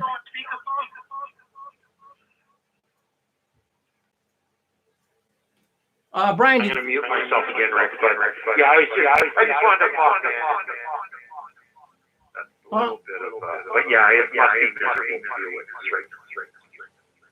All right, I don't know if he changed it. All right, let's see what's happening. All right, who would like to speak? 1, 2, 3. Wow, we get some issues here with echoing. I'm not sure why. Let's just do this. 1, 2, 3, 1, 2, 3 testing. 1, 2, 3 testing. All right, so we got that. It was one of the callers evidently that was causing things to echo. I'm not sure why. Things happen when you're doing a live program. Brian, if you want to come back in, I do have the echo cleared up. All right. Well, you are good, Rick. I don't know how you do it. Yeah, well, we got 4 computers going here. We're on 4 different networks, but I'm getting good at it. I'm getting good at it. I'm starting to get the feel of it. But you know, when you have 4 microphones, actually 5 microphones, you got to be careful that they don't interfere. But something that was coming in from an outside call for some reason. I'm not sure why. Thank you, Emily. That's amazing. Well, you do a great job, and I thank you, Rick. We all thank you. Well, even the big networks, you know, you watch CNBC, or even when they have people calling in from their homes and what have you, they have difficulties too. It's really hard to, you know, you have people calling in on different phones. They have speaker phones, they have head jacks, they do all kinds of things. It's hard sometimes to keep everything under control, but it's not going bad. It's not going bad tonight. It's pretty good. Thank you. Well, there you have it. That was Brian calling in. I would like to hear more, but he kind of liked going on the service. He's from Canada, way up there in Alberta, Canada. So we're glad that Brian could call in and check in with us. Hey there, Rick. Yes, hello. It's Dan, I guess. Hey, Rick. Yes, Dan. Hey, I just wanted to say, yeah, I'm with you on that service. We were always looking for the brother who was going to hit the coffee shop first. You know, we had click set up. You know, I was going with the bars because we were going to make 2 calls, get our time started, and go have coffee for 2 hours, and then make a return visit and call it good. You know, so yeah, it's dreadful. I can't imagine telemarketing. I mean, I think the turnover rate for telemarketing is like 90%. People last like a week. You just can't pick up the phone and call, especially with religion. I don't know anybody who's doing that today. So. Anyway, I agree, Rick. It would be the toughest thing. We had a hard enough time getting out, you know, just going door to door with, you know, just going door to door to see people, you know, wondering who was going to slam the door. But I think we were always wondering how quick we could get done, and we'll do our return visits next week, you know. Agree, Rick. Yeah, it wasn't pleasant. It really wasn't pleasant. No. You didn't look forward to it. And in my Kingdom Hall, they'd come to the brothers and say, now look, could you take the car group out on Sunday? I hated going out on Sunday. It was lousy. Yeah. So they'd always pick me for the Sunday group. We had, man, and especially if you got, like Brian said, one of those Christians, that would close the door and, the wife would say, hon, go get the word. And we'd go, what? Oh, shit, they might know something. You know what I mean? Yeah. And, they'd go get, I remember doing that one time. I was at the door and the guy says, I'm going to go get the word. And that guy literally tossed me biblically from one side of the room to the other. You know what I mean? And I come home and I threw my Bible at the wall. And then I think 2 days later, I had a guy close the door, guns behind the door. And he goes, I want to ask you something. And I said, what? He says, are you one of those ones who won't stand up for the national anthem? And I'm like, I'm going to get shot to death at this guy's house, And I mean, it was a drudgery. And I think it's a tough work. And, of course, with the elders, you're always wanting to do one more hour and, make a couple of those return visits and put on a good show. But for the most of us, Rick, the groups I were in, and I was in probably 20 halls, almost everybody looked forward to the coffee shop after 30, 45 minutes. Maybe you'd get an hour out of us. And then it was a couple of return visits and we were done, So, yeah, it's a rough business being a Jehovah's Witness. And, I can't even imagine these young kids, Rick, now that have so much information. I mean, they're on that internet trolling, and to see the ridiculousness of it, to be able to look at our lives as living testimonies, your life, my life, Anne-Marie's, all of our lives are living testimonies that this organization lies, they continue to lie, and they will not stop lying. And it's just disgusting. So I can't imagine a kid with all of this understanding and knowledge and this internet at his fingertips and going, this is sickening. I mean, just can't wait till they're 18 to get out of there. Like you said, it's got to be drudgery. Rick, like you said, they're on the grill, they're cooked, and they need to be taken off. Yeah, I'm with you 100%. Hey, I was just gonna say real quick, what's the fastest way to get a Jehovah's Witness out of your house if you invited them in? Not sure, Daniel. What would you do? I'll share a really short experience. I was with my dad out in service. We get invited into a house, older gentleman. I think he was a Lutheran preacher, pastor. And we were there just a very short time, and he's listening to my dad's message, and he reaches his hand out, puts his hand on my dad's shoulder, and started praying. My dad grabbed me, and we ran out of that house. You would have thought demons were all over us. I laughed to myself, but it kind of freaked me out, too, because of my dad's response. But we ran. Well, no, that had me by the shoulder. That would shake you up. That would shake you up as a witness. It would, Daniel. Thank you for experience. So thank you for telling us that. Yeah, good. Yeah, that would shake you up. Hey, not only that, but, going door to door, especially for a woman, I used to be worried when my two daughters were pioneering, 17 and 18 years old, and they would be going door to door around the neighborhood. And I would be worried for them. You would never know who's behind that door. Would you? I mean, it could be a pervert, a pedophile, it could be a murderer. You never know who's behind that door. So actually going door to door could be dangerous. And I knew a sister in Florida.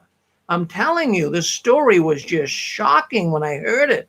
But she was with her sister in service. And they were working solo, which the Watchtower doesn't really want you to, but they were. They wanted to go solo, so she was by herself. She knocked on a door, and this man invited her in. When she got inside the house, he locked the door. And he said, boy, you're a good-looking woman. He says, I really was noticing you walking around the neighborhood. I'm really, really enlightened by having you coming in here and want to preach to me. I believe you're just gorgeous. Now, what would you do? What would you do if the woman? And then he more or less made suggestions that he wanted to, do something nasty to her. He wanted to have relations with her. Now, this is dangerous stuff. And so anyways, boy, she came back with a good line, I'll tell you that. She says, if you think I'm gorgeous, You ought to see my sister. She's way better looking than me. And I'll tell you what, maybe we're going to have a twosome here. Why don't you let me go get her? The guy was nuts enough. He let her out and off she ran. But it can be dangerous, very dangerous, right? Going out in service. Maybe you encountered dangers at one time or another. But anyways, I have to say that I don't miss the service. Many people don't miss the service. Maybe a few people liked it here or there, but who likes going door to door with a controversial message? Come on, let's get real. All right, we're glad you're with us. Friends, I'm telling you, this is 4th of July weekend. And let me just say happy 4th of July. When's the last time you heard that as a witness? That they won't even acknowledge today. Tomorrow is the 4th of July. Okay, I think, Brian, you're back with us. Go ahead, Brian. I believe he's back with us. I know we got the echo cleared up now, so that's okay. But yes, indeed, I don't know how much longer. As I said earlier, maybe 5 or 6 years. That's what I'm projecting. For the Watchtower. We got some people in the green zone. You want to say hello to us? Go ahead. If not, we'll move on with some other stories. I just got thinking today. Yes, go ahead, Daniel. Well, no, go ahead. I don't want you to lose No, go ahead. No, go ahead right in. We'll get back to that story. Don't worry about it. Well, I was just thinking the worst, and I know we've talked about this before, but it was during the holidays. I hated going out in service on Thanksgiving and Christmas, especially Christmas morning, because, all the probably families have come in to visit other families. They got a full house, and here we are knocking at their door. That was probably the hardest for me anyway. I hated going out on holidays. I used to get bamboozled into taking the group out on Thanksgiving. Boy, that was torture. And Christmas. That was torture. I mean, that could be like the worst as it gets, because you'd be rocking around I can remember once I was out on Christmas Day. So I was with this brother, and we're walking down the street, and this house had at least, I'd say, 12 cars. They're parked all over the sides of the street in the driveway. And, I'm saying, do we really want to knock on this door? And, the brother's more or less egging me on. And I'm thinking, well, this could be the last house we're going to preach to when Armageddon could come. So whether there's cars here or not, I know they had a lot of company. Geez, I'm just thinking I'm going to open the door and there's going to be 35 people in there, laughing at you. So anyways, we got the courage up. We went and we knocked on the door. And I mean, I could hear them partying and they were singing and everything else on Christmas Day. And here we are, the witnesses, going to knock on their door. And I mean, you know what the message was? Our message was to tell them Christmas is pagan. Stop celebrating it. Get real. Become a real Christian. I mean, that's what our message was. So I can remember I knocked on the door. It was my turn to talk. Oh, my goodness. I did not like it at all. I was nervous, friends. I mean, you probably would be too, right? You get all these people looking at you. Open the door and, geez, there had to be 25, 30 people in there. They're all looking at me. Hi, good morning. I wanted to come here and say hello to you this morning. I wanted to bring you some good news. But, the thing is, it was very strange. The people, from what I can remember, were very nice. They didn't try to rip me apart. They were very nice. Well, isn't that interesting? You're out there talking about Jesus. They didn't know any better, really. You're out talking about Jesus on Christmas. Wow, that's amazing. And they took the magazines, from what I can remember, and off I went. But it wasn't, your mind. Do you like that? Do you like going to door to a whole lot of people in there? Come on, that's difficult, right? But we did it. We all did that. And not only that, I can remember on Thanksgiving Day. The witnesses till this day, I don't understand it totally. Can't they celebrate Thanksgiving? Can't they just do that? No, they can't. But I can remember going on Thanksgiving Day, and it was cool. It's cool up here in New England around Thanksgiving. And boy, the smell of turkey, and you have the wood, the fireplace is burning, and it smells so nice in the neighborhood. And here we are. We're going to go home and have Franco-American spaghetti. And these guys are eating turkey. It really was terrible, terrible. Well, we're glad to have you with us. We have got a lot of people calling in tonight, so go ahead. I believe we have one in the green zone right now. Yeah, I mean, you guys have a lot of memories. Yes, Anne-Marie. I didn't know if there was somebody else waiting, but I don't want to interrupt other people. But when you talk about going out in service on holidays, I remember the Watchtower encouraging us to go out specifically on Easter Sunday, Thanksgiving, and Christmas. And they were telling us, don't feel like you're being rude. Think of it this way. They're celebrating Jesus. So we're there to talk to them about Jesus and what his sacrifice means for us as Jehovah's people and the new system coming. And we're there because we care about saving their lives more than staying at home and having a good time like they are. Like we're showing that we're sacrificing and showing love for them. So don't feel like you're being rude, interrupting them with their families. So I'm just looking back and thinking it just felt wrong, and it kind of sort of made logical sense, but I still didn't feel comfortable doing it. But now I look back and I realize we never knew we were programmed, well-trained cult recruiters. And that is a sad thing to have to realize because it is the truth. Thank you, Rick. Well, thank you, Anne-Marie. No, it's it is a sad thing when you look back at it. And they had us all under their control. They were manipulating us to go door to door and thinking, oh, my goodness, we are doing Jehovah's work. Well, time has passed. Many of us now been out for a while. And I've been out for like 16 years. And I'm glad Satan kicked me out of his organization. I'm glad he did. Oh, okay. I think that's Zach. It sounds like him. Go ahead, Zach. Yeah. I heard that. The field service you're talking about, right? Yes. And going out on holidays. I'm a born-in, and going out on holidays is something we did. When school was out, we went out on holidays. And then when it was before Bethel, I think I went out on holidays. When I was working, and then at Bethel there are no holidays, so you don't go out on those days. But then I started working, and a couple of years started adding up, and I'm serving as an elder, and I start to realize I'm with these people. It's a day off for me. I have to get up every morning. And then at the same time, I was regular pioneering. And so this is a chance that I don't have to go out, And so I started to think of it like that. I realized, wait a minute, these people, this is a day that they don't have to get up so early in the morning. They might be sleeping in. So I kind of wasn't crazy about going out on holidays.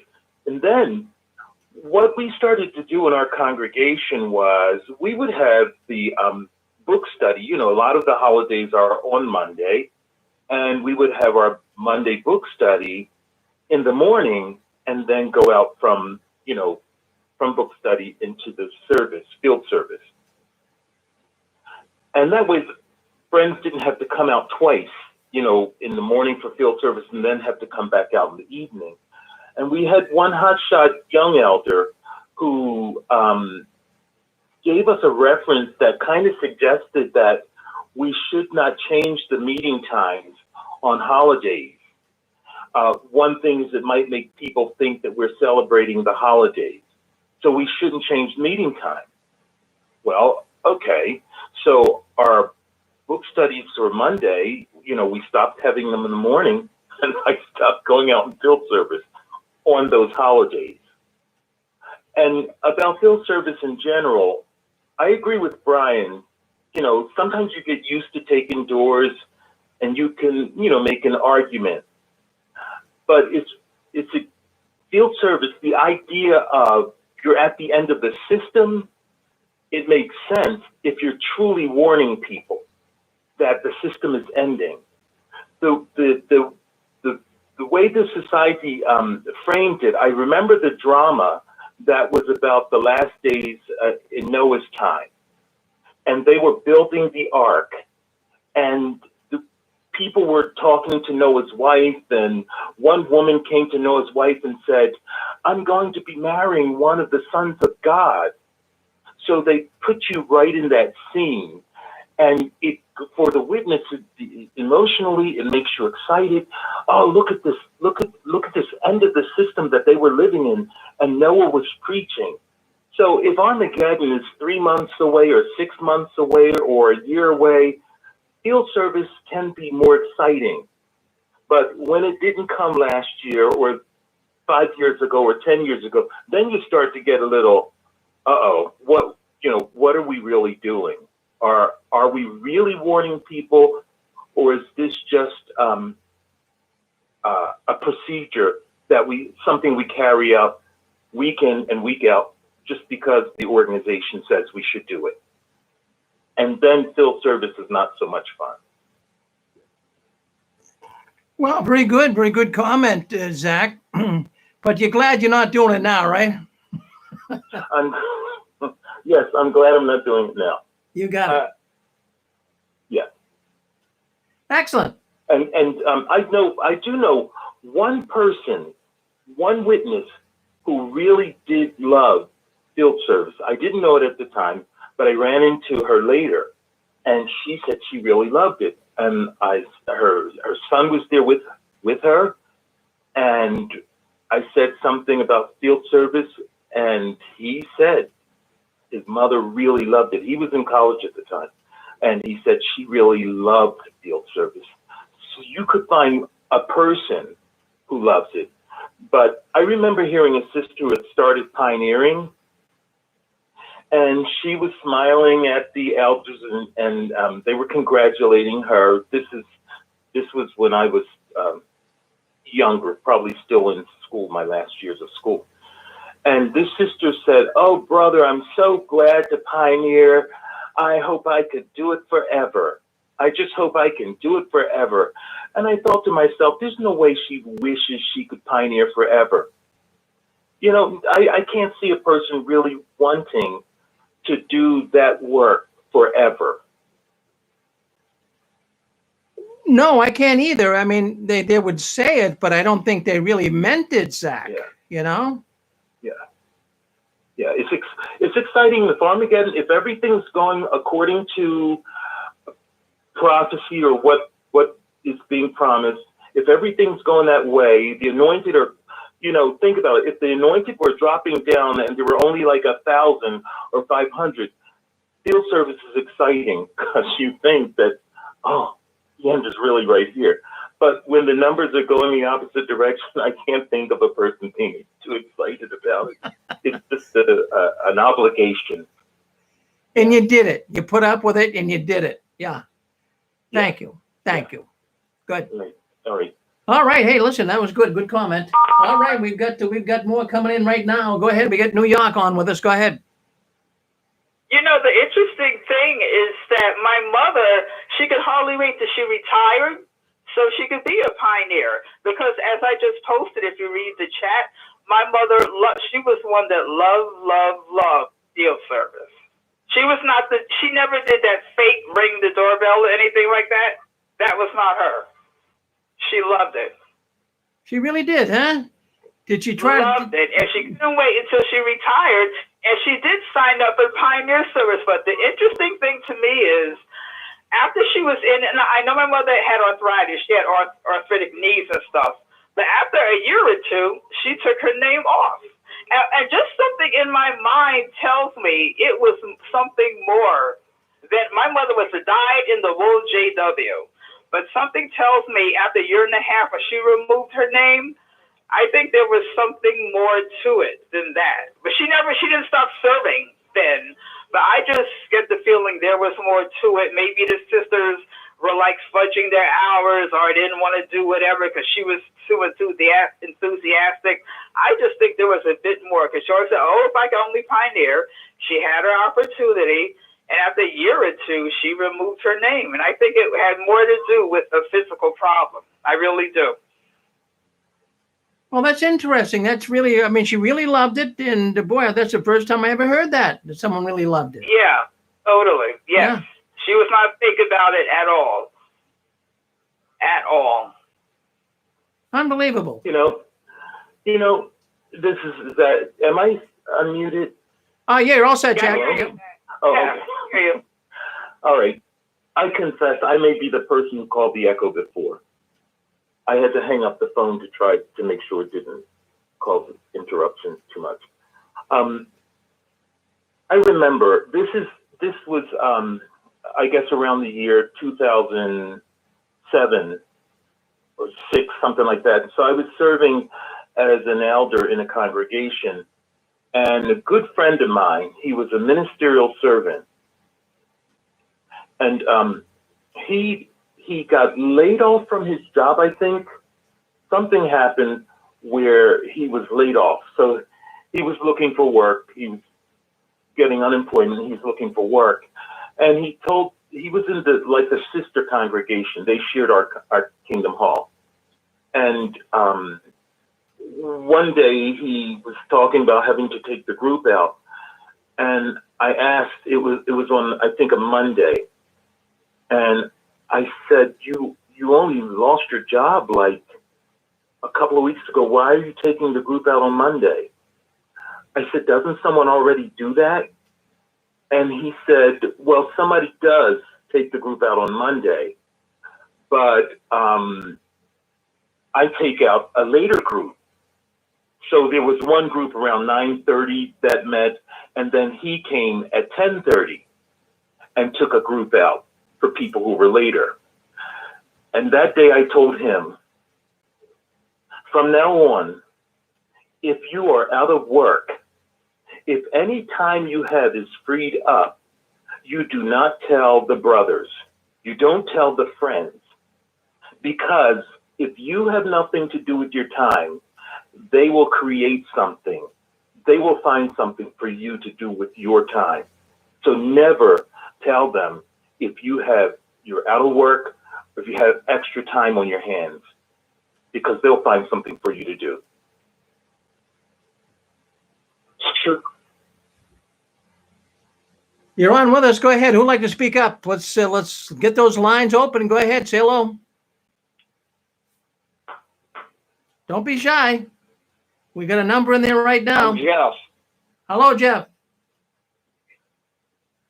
Yeah, that's right. I mean, I saw where guys that were elders or were not, that had time on their hands, that they picked up on, the main elders anyway in the Kingdom Hall, and pushed them to do something, you know, or as far as going out in service. Yeah, were you pushed to go out in service, Jeff? Yeah, I went out in service. I was never baptized, but I went out in service for 2 years. And they tried to force me to get, you know, baptized, and I refused. And that's when I left. So I kind of faded out before fading was known, I guess, back in the 90s. So. Well, you're out of it now. I mean, have you talked on here before? This is your first time. It's my first time. I've listened to you before, Rick. My first time talking on here. Yeah, I got quite a story to tell. I was in that cult for about 4 years, and I left. They were really pushing me to get baptized, and I wouldn't do it. And then I left, and I thought I was a dead man. You know, I mean, as far as Armageddon in that, and you know, that generation prediction, you know, I thought I was done. It was horrible how I felt inside. And after 2000, I kind of figured that generation is pretty old, or they're not alive, and that's not true. So anyway, Well, I'm glad, Jeff. I'm glad you wiggled your way loose. I'm glad you got out of that organization. You sound like a pretty happy guy today. Oh yeah. The problem is, Rick, it took 2018 when I found you and Dan Clark and all the stuff on the internet. I believed all this till 2018. It was just unreal. I mean, they're terrorists. That is a terrorist organization, and the governments need to crack down on them. And that's what they're saying they want. Yeah. You know, as you well know. But, I mean, they need to come after them and shut them down for what they are. They're a nasty, controlled cult, and they need to be dismantled completely. Their assets need to be seized. Their kingdom halls need to be shut down, seized, everything. And I hope it happens. But you and I think just alike. Thank you for that great comment. You bet, sir. I sympathize with everybody that's on here. I mean, they emotionally abused me, and they partially destroyed my life. And my only goal is to see these people in this organization. Don't get me wrong, there's good people in it, but this organization go down in flames. They need to, because they're a cult. All they are is a corporation. They're an evil corporation, and that's what they're doing. They're trying to get more members so they get more money. That's all they're doing, and that's all they've done all along. Well, I couldn't have said it better myself. I really couldn't have. Thank you, Jeff, for coming on and wanting to tell us a little bit. One of these days, we'll get you on here and tell your story. Thank you, Jeff. Well, I would like to, Rick. I've been debating, and tonight was enough, and I've heard enough, and I need to get on here and tell my story, Rick. All right. Well, what you do is get a hold of me at jwworldnews@gmail.com, jwworldnews@gmail.com, and then they say this was Jeff, and I'll write you back. We'll get you on and tell your story. Okay. You bet, sir. Thank you. Thank you, Jeff. Is that Matt? Do I hear Matt out there? Thank you, sir. It is, my friend. How are you, Rick? Well, I'm doing good, Matt. I'm doing good. I'm glad you could make it in here and say hello to your audience. It's kind of sad that you're going to be leaving, but you had a lot of fans on here, and anytime you ever want to come back, the door's open. I want you to know that.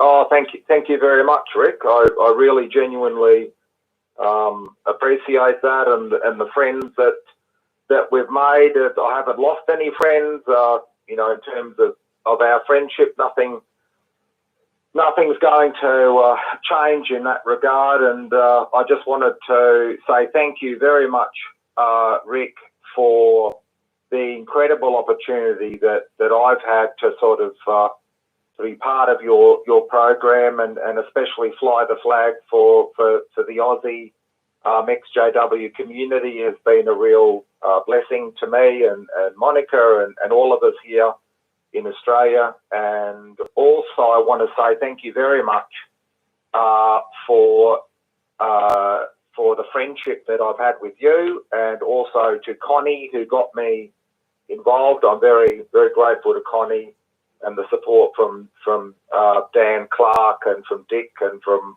everybody. It's been amazing. And I think what has to be stated is when we met, the purpose of me coming on was to advertise the protest in Melbourne, which actually ended up being probably the last international convention that Jehovah's Witnesses really had, especially here in Australia, and for us to protest. And it must be said that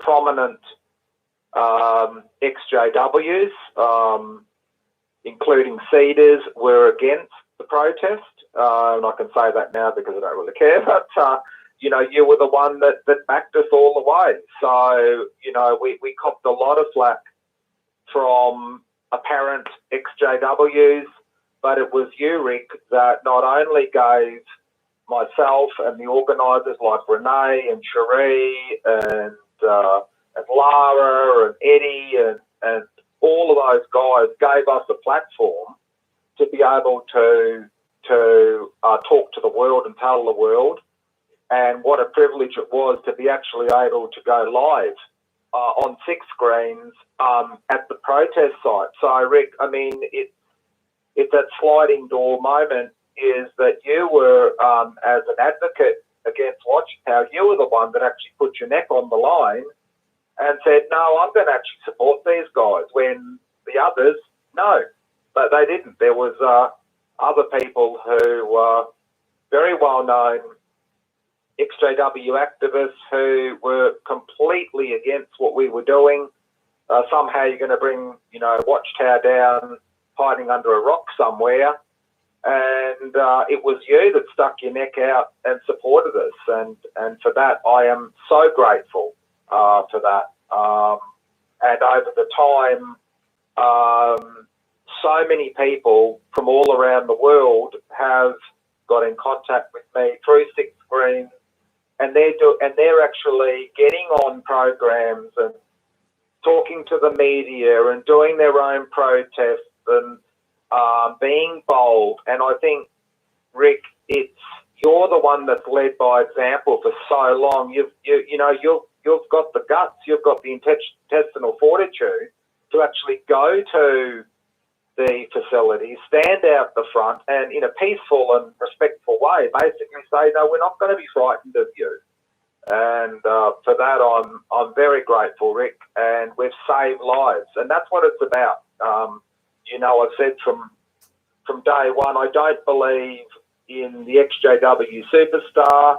We're talking about, we shouldn't be, how can you be a superstar when we've got an industrial accident? Men have, through their company, that's what it is, and one of the speakers said it correctly. The Watchtower Bible and Tract Society of Pennsylvania, when it started, was not a religion. It just never was.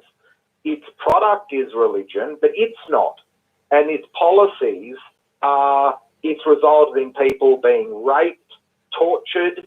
We've got people who have committed suicide by the truckloads. We've got marriages destroyed. We've got people in psychotherapy for the rest of their lives and on antidepressants and drugs and as in medications. This is just unbelievable. And the scale, Rick, of help that the non-witness community has to offer former members, as in counselling, therapy, people end up homeless, never speak to their children again, mate, and the government and society has to actually foot the bill. So to me, I really wish we didn't have to talk about it, but these people, they cannot get away with it. And so from the point of my show, I think it served a purpose. And what I hope is that others who are listening will go, well, look, if Matt, who's just an average person, just an average guy, if he's willing to speak out, gather information, and then maybe there's other people that will come along, pick up the baton, and we'll do the same thing. And the same as you supported me, I support all those people. So I think it's the more voices that we get, the better. And I hope that I have encouraged people and led by example by what I've done. So I'm very grateful, Rick. And while I won't be doing my show, I'm a friend of yours, and I'm a friend of 6 Screens. So well, thank you. Well, that's awful nice, man. Come on, I'm happy to. Well, thank you. Well, we're going to get you back on now. I'll tell you, really, no, what you did is you offered an international flavor. I thought that was really neat, and you were calling in from Australia on your own dime, and you really wanted to, you wanted to talk to us, and I thought you made my day. Really, I was thrilled when that was all happening. But we're glad that you've been able to come on, and give us your feeling about what was going on in Australia. I really appreciated that protest you guys did, but you don't be a stranger. From time to time. Check in, and we love you. And what we're going to do here is, if there's anyone like to say hello to Matt, if you want to say hello to Matt, go ahead, check in right now. Go ahead, come into the green zone, say hello to Matt. Let him know that you really enjoyed his program, Your Brothers and Sisters Keepers with Matt Christopher. Go ahead, say hello to Matt. We have some people coming in right now. Go ahead. Hey, Matt. Hello, who's I got there? This is Daniel from Vancouver, Washington. Oh, how are you, Daniel? Doing great. I'm sad that to hear that you be not doing a show, but I understand. But I'll tell you what, I always enjoyed it. You always kept us from the beginning to the end. Always loved what you had to say. Thank you very much. Well, you know what? I hope that you can add your voice from Vancouver. We need as many voices as possible, and that's what matters. And I think when we get out of this lockdown, when this COVID, whenever it settles down, we have all of the networks, and we have formed real friendships. And one thing I will say about those of us who have been involved with Six Screens is we're bold. We're not frightened. And that's the thing that I take with me is that, what Watchtower wants us to do is go away, die under a tree somewhere, not say anything, so they can continue doing what they do. And you know what? We're not reasonable people. Aussies aren't reasonable people. Canadians aren't reasonable people. And Americans that I've understood now are not. They're just not going to cop it. We're not going to be told what to do. These are they're evil, good-for-nothing people who have destroyed millions of people's lives. And it's come to the end of the road. Watchtower is, as Rick says, it's over. It really is, and they have no right to do what they do. So, mate, I just encourage you to, in your own way, just be as brave as anything, and make a stand. So, if I've encouraged you, I really hope that you take something away from what I've done with my show. Wow. Yeah, that's awesome. I was just thinking as you were talking, I think this whole COVID thing has really made a lot of us a lot stronger. Whether however people feel, whether it's real or maybe partial true or whatever, either way, I think with this call and a lot of us that talk I think we came out a lot stronger on the other side of this, where witnesses are a lot weaker, distraught, thinking, where is Armageddon? Where is this going to end? I thought that this was leading up to, the Great Tribulation. What's going on? Yeah. Don't know what to think. And that's going to put us in a better position, because when people start doing that really mass exiting, we're going to be here to be able to help them. So I think that if we look at things like this, we'll be able to help more people. And I think too, Dan, is that Rick and I spoke about this a long time ago, is that when it comes to Watchtower, what makes it so resilient is that they're willing to sacrifice anybody for their big picture. They don't care. They don't care who it is, what it is, and to think that they're willing to give up their places of worship because we've got them running scared. And that's the truth. We've got them running scared. They know that when they go back to their meetings, guess what? We're going to be at the front. And they don't want that. So they're willing to not just, the lizard dropping its tail, they're willing to lose the tail and the back legs. And they're willing to sort of put themselves into like an underground movement. That doesn't work when you're trying to can only go on for so long. And it becomes pretty claustrophobic when you're in a bunker. So you're right. It's you know, when the world opens up, when the government, let's just put it that way, when the government says we can open up, we can open up, and they will, they'll know. Hey Matt. Hey Matt. We're getting low on time, but there's a bunch of people who wanted to say hello to you, so I got to bring them on before our next show starts. So they just. Sorry, man. Well, we had a bunch of people in there. They took off. Hey, if you want to come back and say hello to Matt, he's on here right now. No, we had a half a dozen people or so coming through. Come on back, say hello to Matt. So yeah, no, they were there, but we lost them. Darn it. That's all right. Come on back. Well, you know what? Maybe if I say goodbye and it takes. Well, here we go right now. We got them in there now. Go ahead. Come on, sister. Okay, good. Quickly. Hello, hi Matt. This is Connie. Hello, honey. How you doing tonight? My wonderful friend. Thank you. And you know what? Can I just say something? I just want to say this. Do not take this personally, but it's all your damn fault. Yeah. You know, no, I remember the conversation. Just ring up Rick. Just, he's a really nice guy. Just say hello. 2 years later, 1,000 shows in, you know. So, yeah. Matt, you're too funny. You're too funny. Well, honey, I just wanted to, you know, I know it's Sunday morning over at your time here in California. Yeah. It's Saturday night. But what I wanted to say, Matt, you know, sweetheart, the thing is that, you know, you've been a voice to be able to help a lot of people, you know, and that's what we're all trying to do here on this show. And, you know, I found it quite interesting that in your country of Australia, which I didn't know this, but, you know, I had no idea that there are lots of, well, basically the country's an atheistic country, and I did not know that. Yes, it is.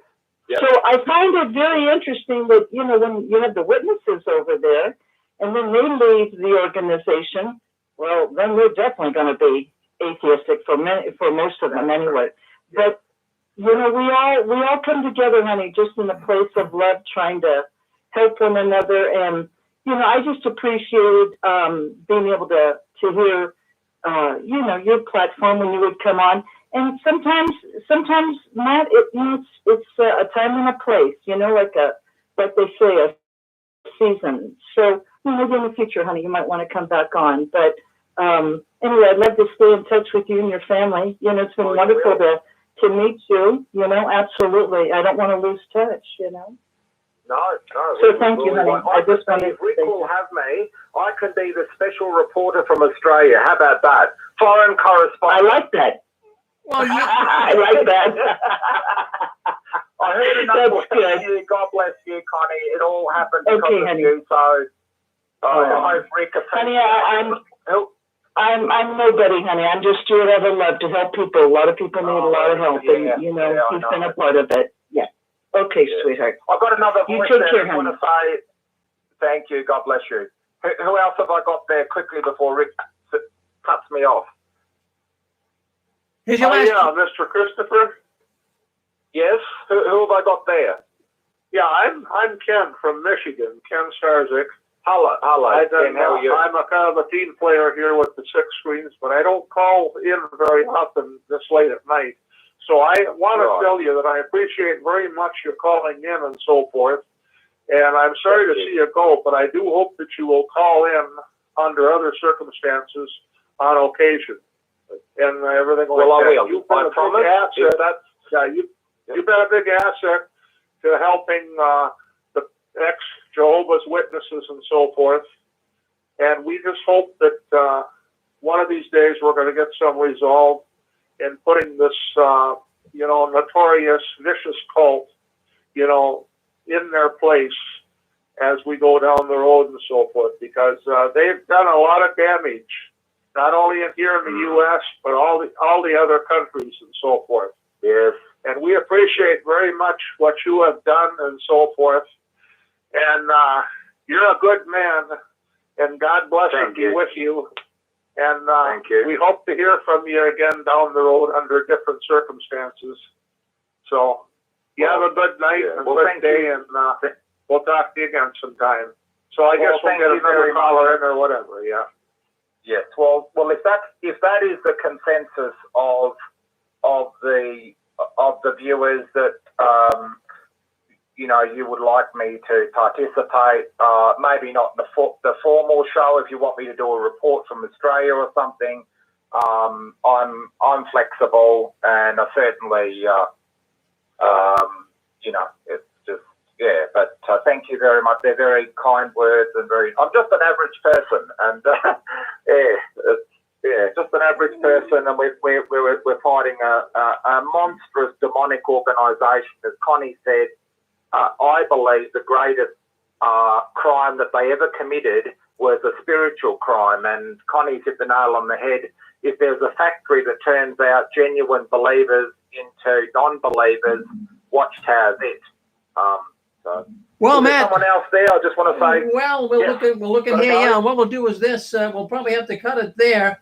We got another program coming. Fine, mate. God bless you, mate. But anyways, Matt, stay in touch with me now through Facebook, and we'll have you come on. Anything that develops in Australia, write me on Facebook Messenger and just let me know. We'll bring you on, okay? On our news. I will. Thank you, Matt. Goodbye to everybody. Bye, Matt. Thank you, Matt. Yeah. Well, there he goes. That's Matt Christopher out of Australia. Was so glad that he was on his program. Well, he's had a number. He's done about 15, 20 different programs here.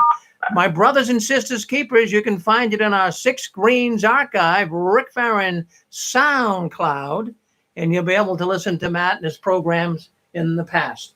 Well, anyways, we got a new program coming up here tonight, Watchtower and the Occult Connection.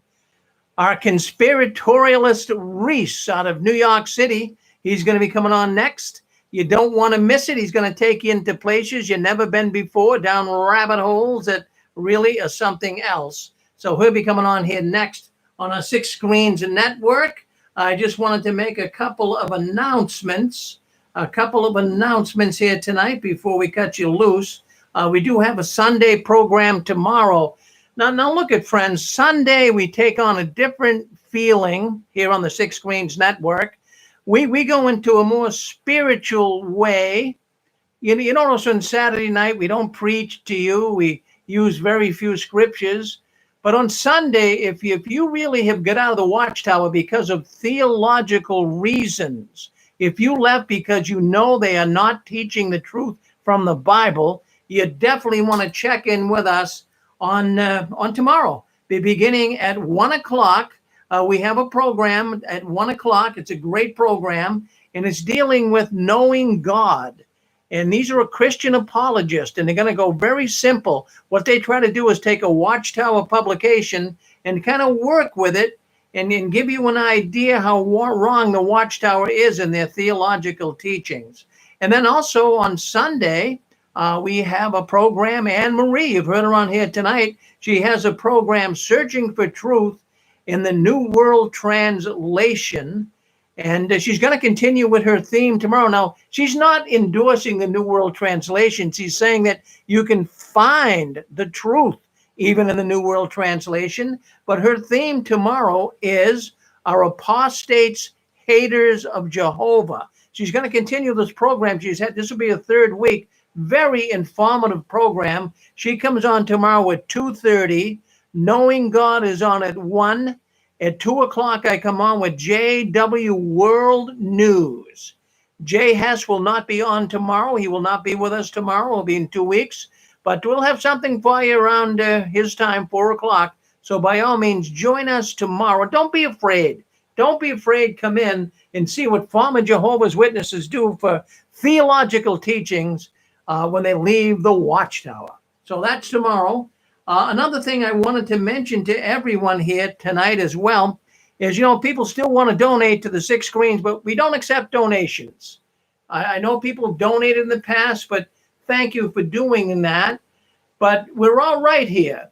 I would rather have you right now. There's a lot of people out of work. There's a lot of people that can use a little helping hand.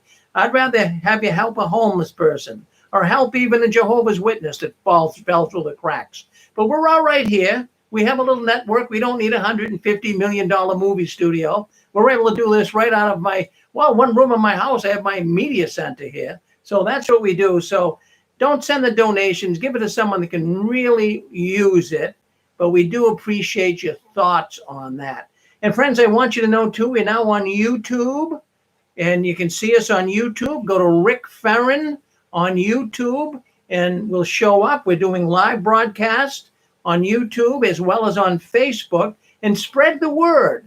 And when you get on Reddit and some of these forums, let people know you're listening to the Six Screens. Tell them it's an interesting program, and you guys certainly make it the program, and you guys speak up and talk, and we want to thank everyone for doing that tonight. So we had a good night. We had a really good night. We have Reese out of New York City. He is a former Jehovah's Witness. He's going to take you down some rabbit holes. He knows a lot about the Watchtower and their occult connections, and also a lot of other things Reese will be discussing as well. So we're looking forward to Reese coming on. So I think we have a person in the green zone. Does someone want to speak up? Did someone want to speak up? If not, I'm going to mute them. Yeah, we got a lot of people coming in. They're starting to come in for Reese's program here, so it will be good. If you never heard Reese, by all means, stay with us tonight. And you might not agree with everything he says, but this man does his research, and he wants to talk with you tonight. Listen to what he has to say, and then when the lines open up for comments, he'd love to talk with you. Reese has been on before. 3 years ago, he was with us, had a number of really good programs, but I don't think the audience was ready for Reese 3 years ago. They're ready now. They're ready now. People are seeing some of the conspiratorial things that are taking place around the world. 3 years ago, they weren't ready for it, but I believe they're ready now. So stay with us tonight as we take you into the dark and tainted secrets of the Watchtower. I think that's about it. We're going to wrap it up here, I guess. So I just want to say this. I want you guys to keep standing tall. I don't want you to ever give in, up, or out. And don't you ever feel that you're not making a difference by speaking up and commenting on our program. And I want to say this, the last one, leaving the Watchtower. Please turn off the new light. Stay with us. I'm just going to disconnect Facebook and YouTube. So just stay with us for a couple of seconds before Reese comes on. Let me take care of this. So we're going to end that. We're going to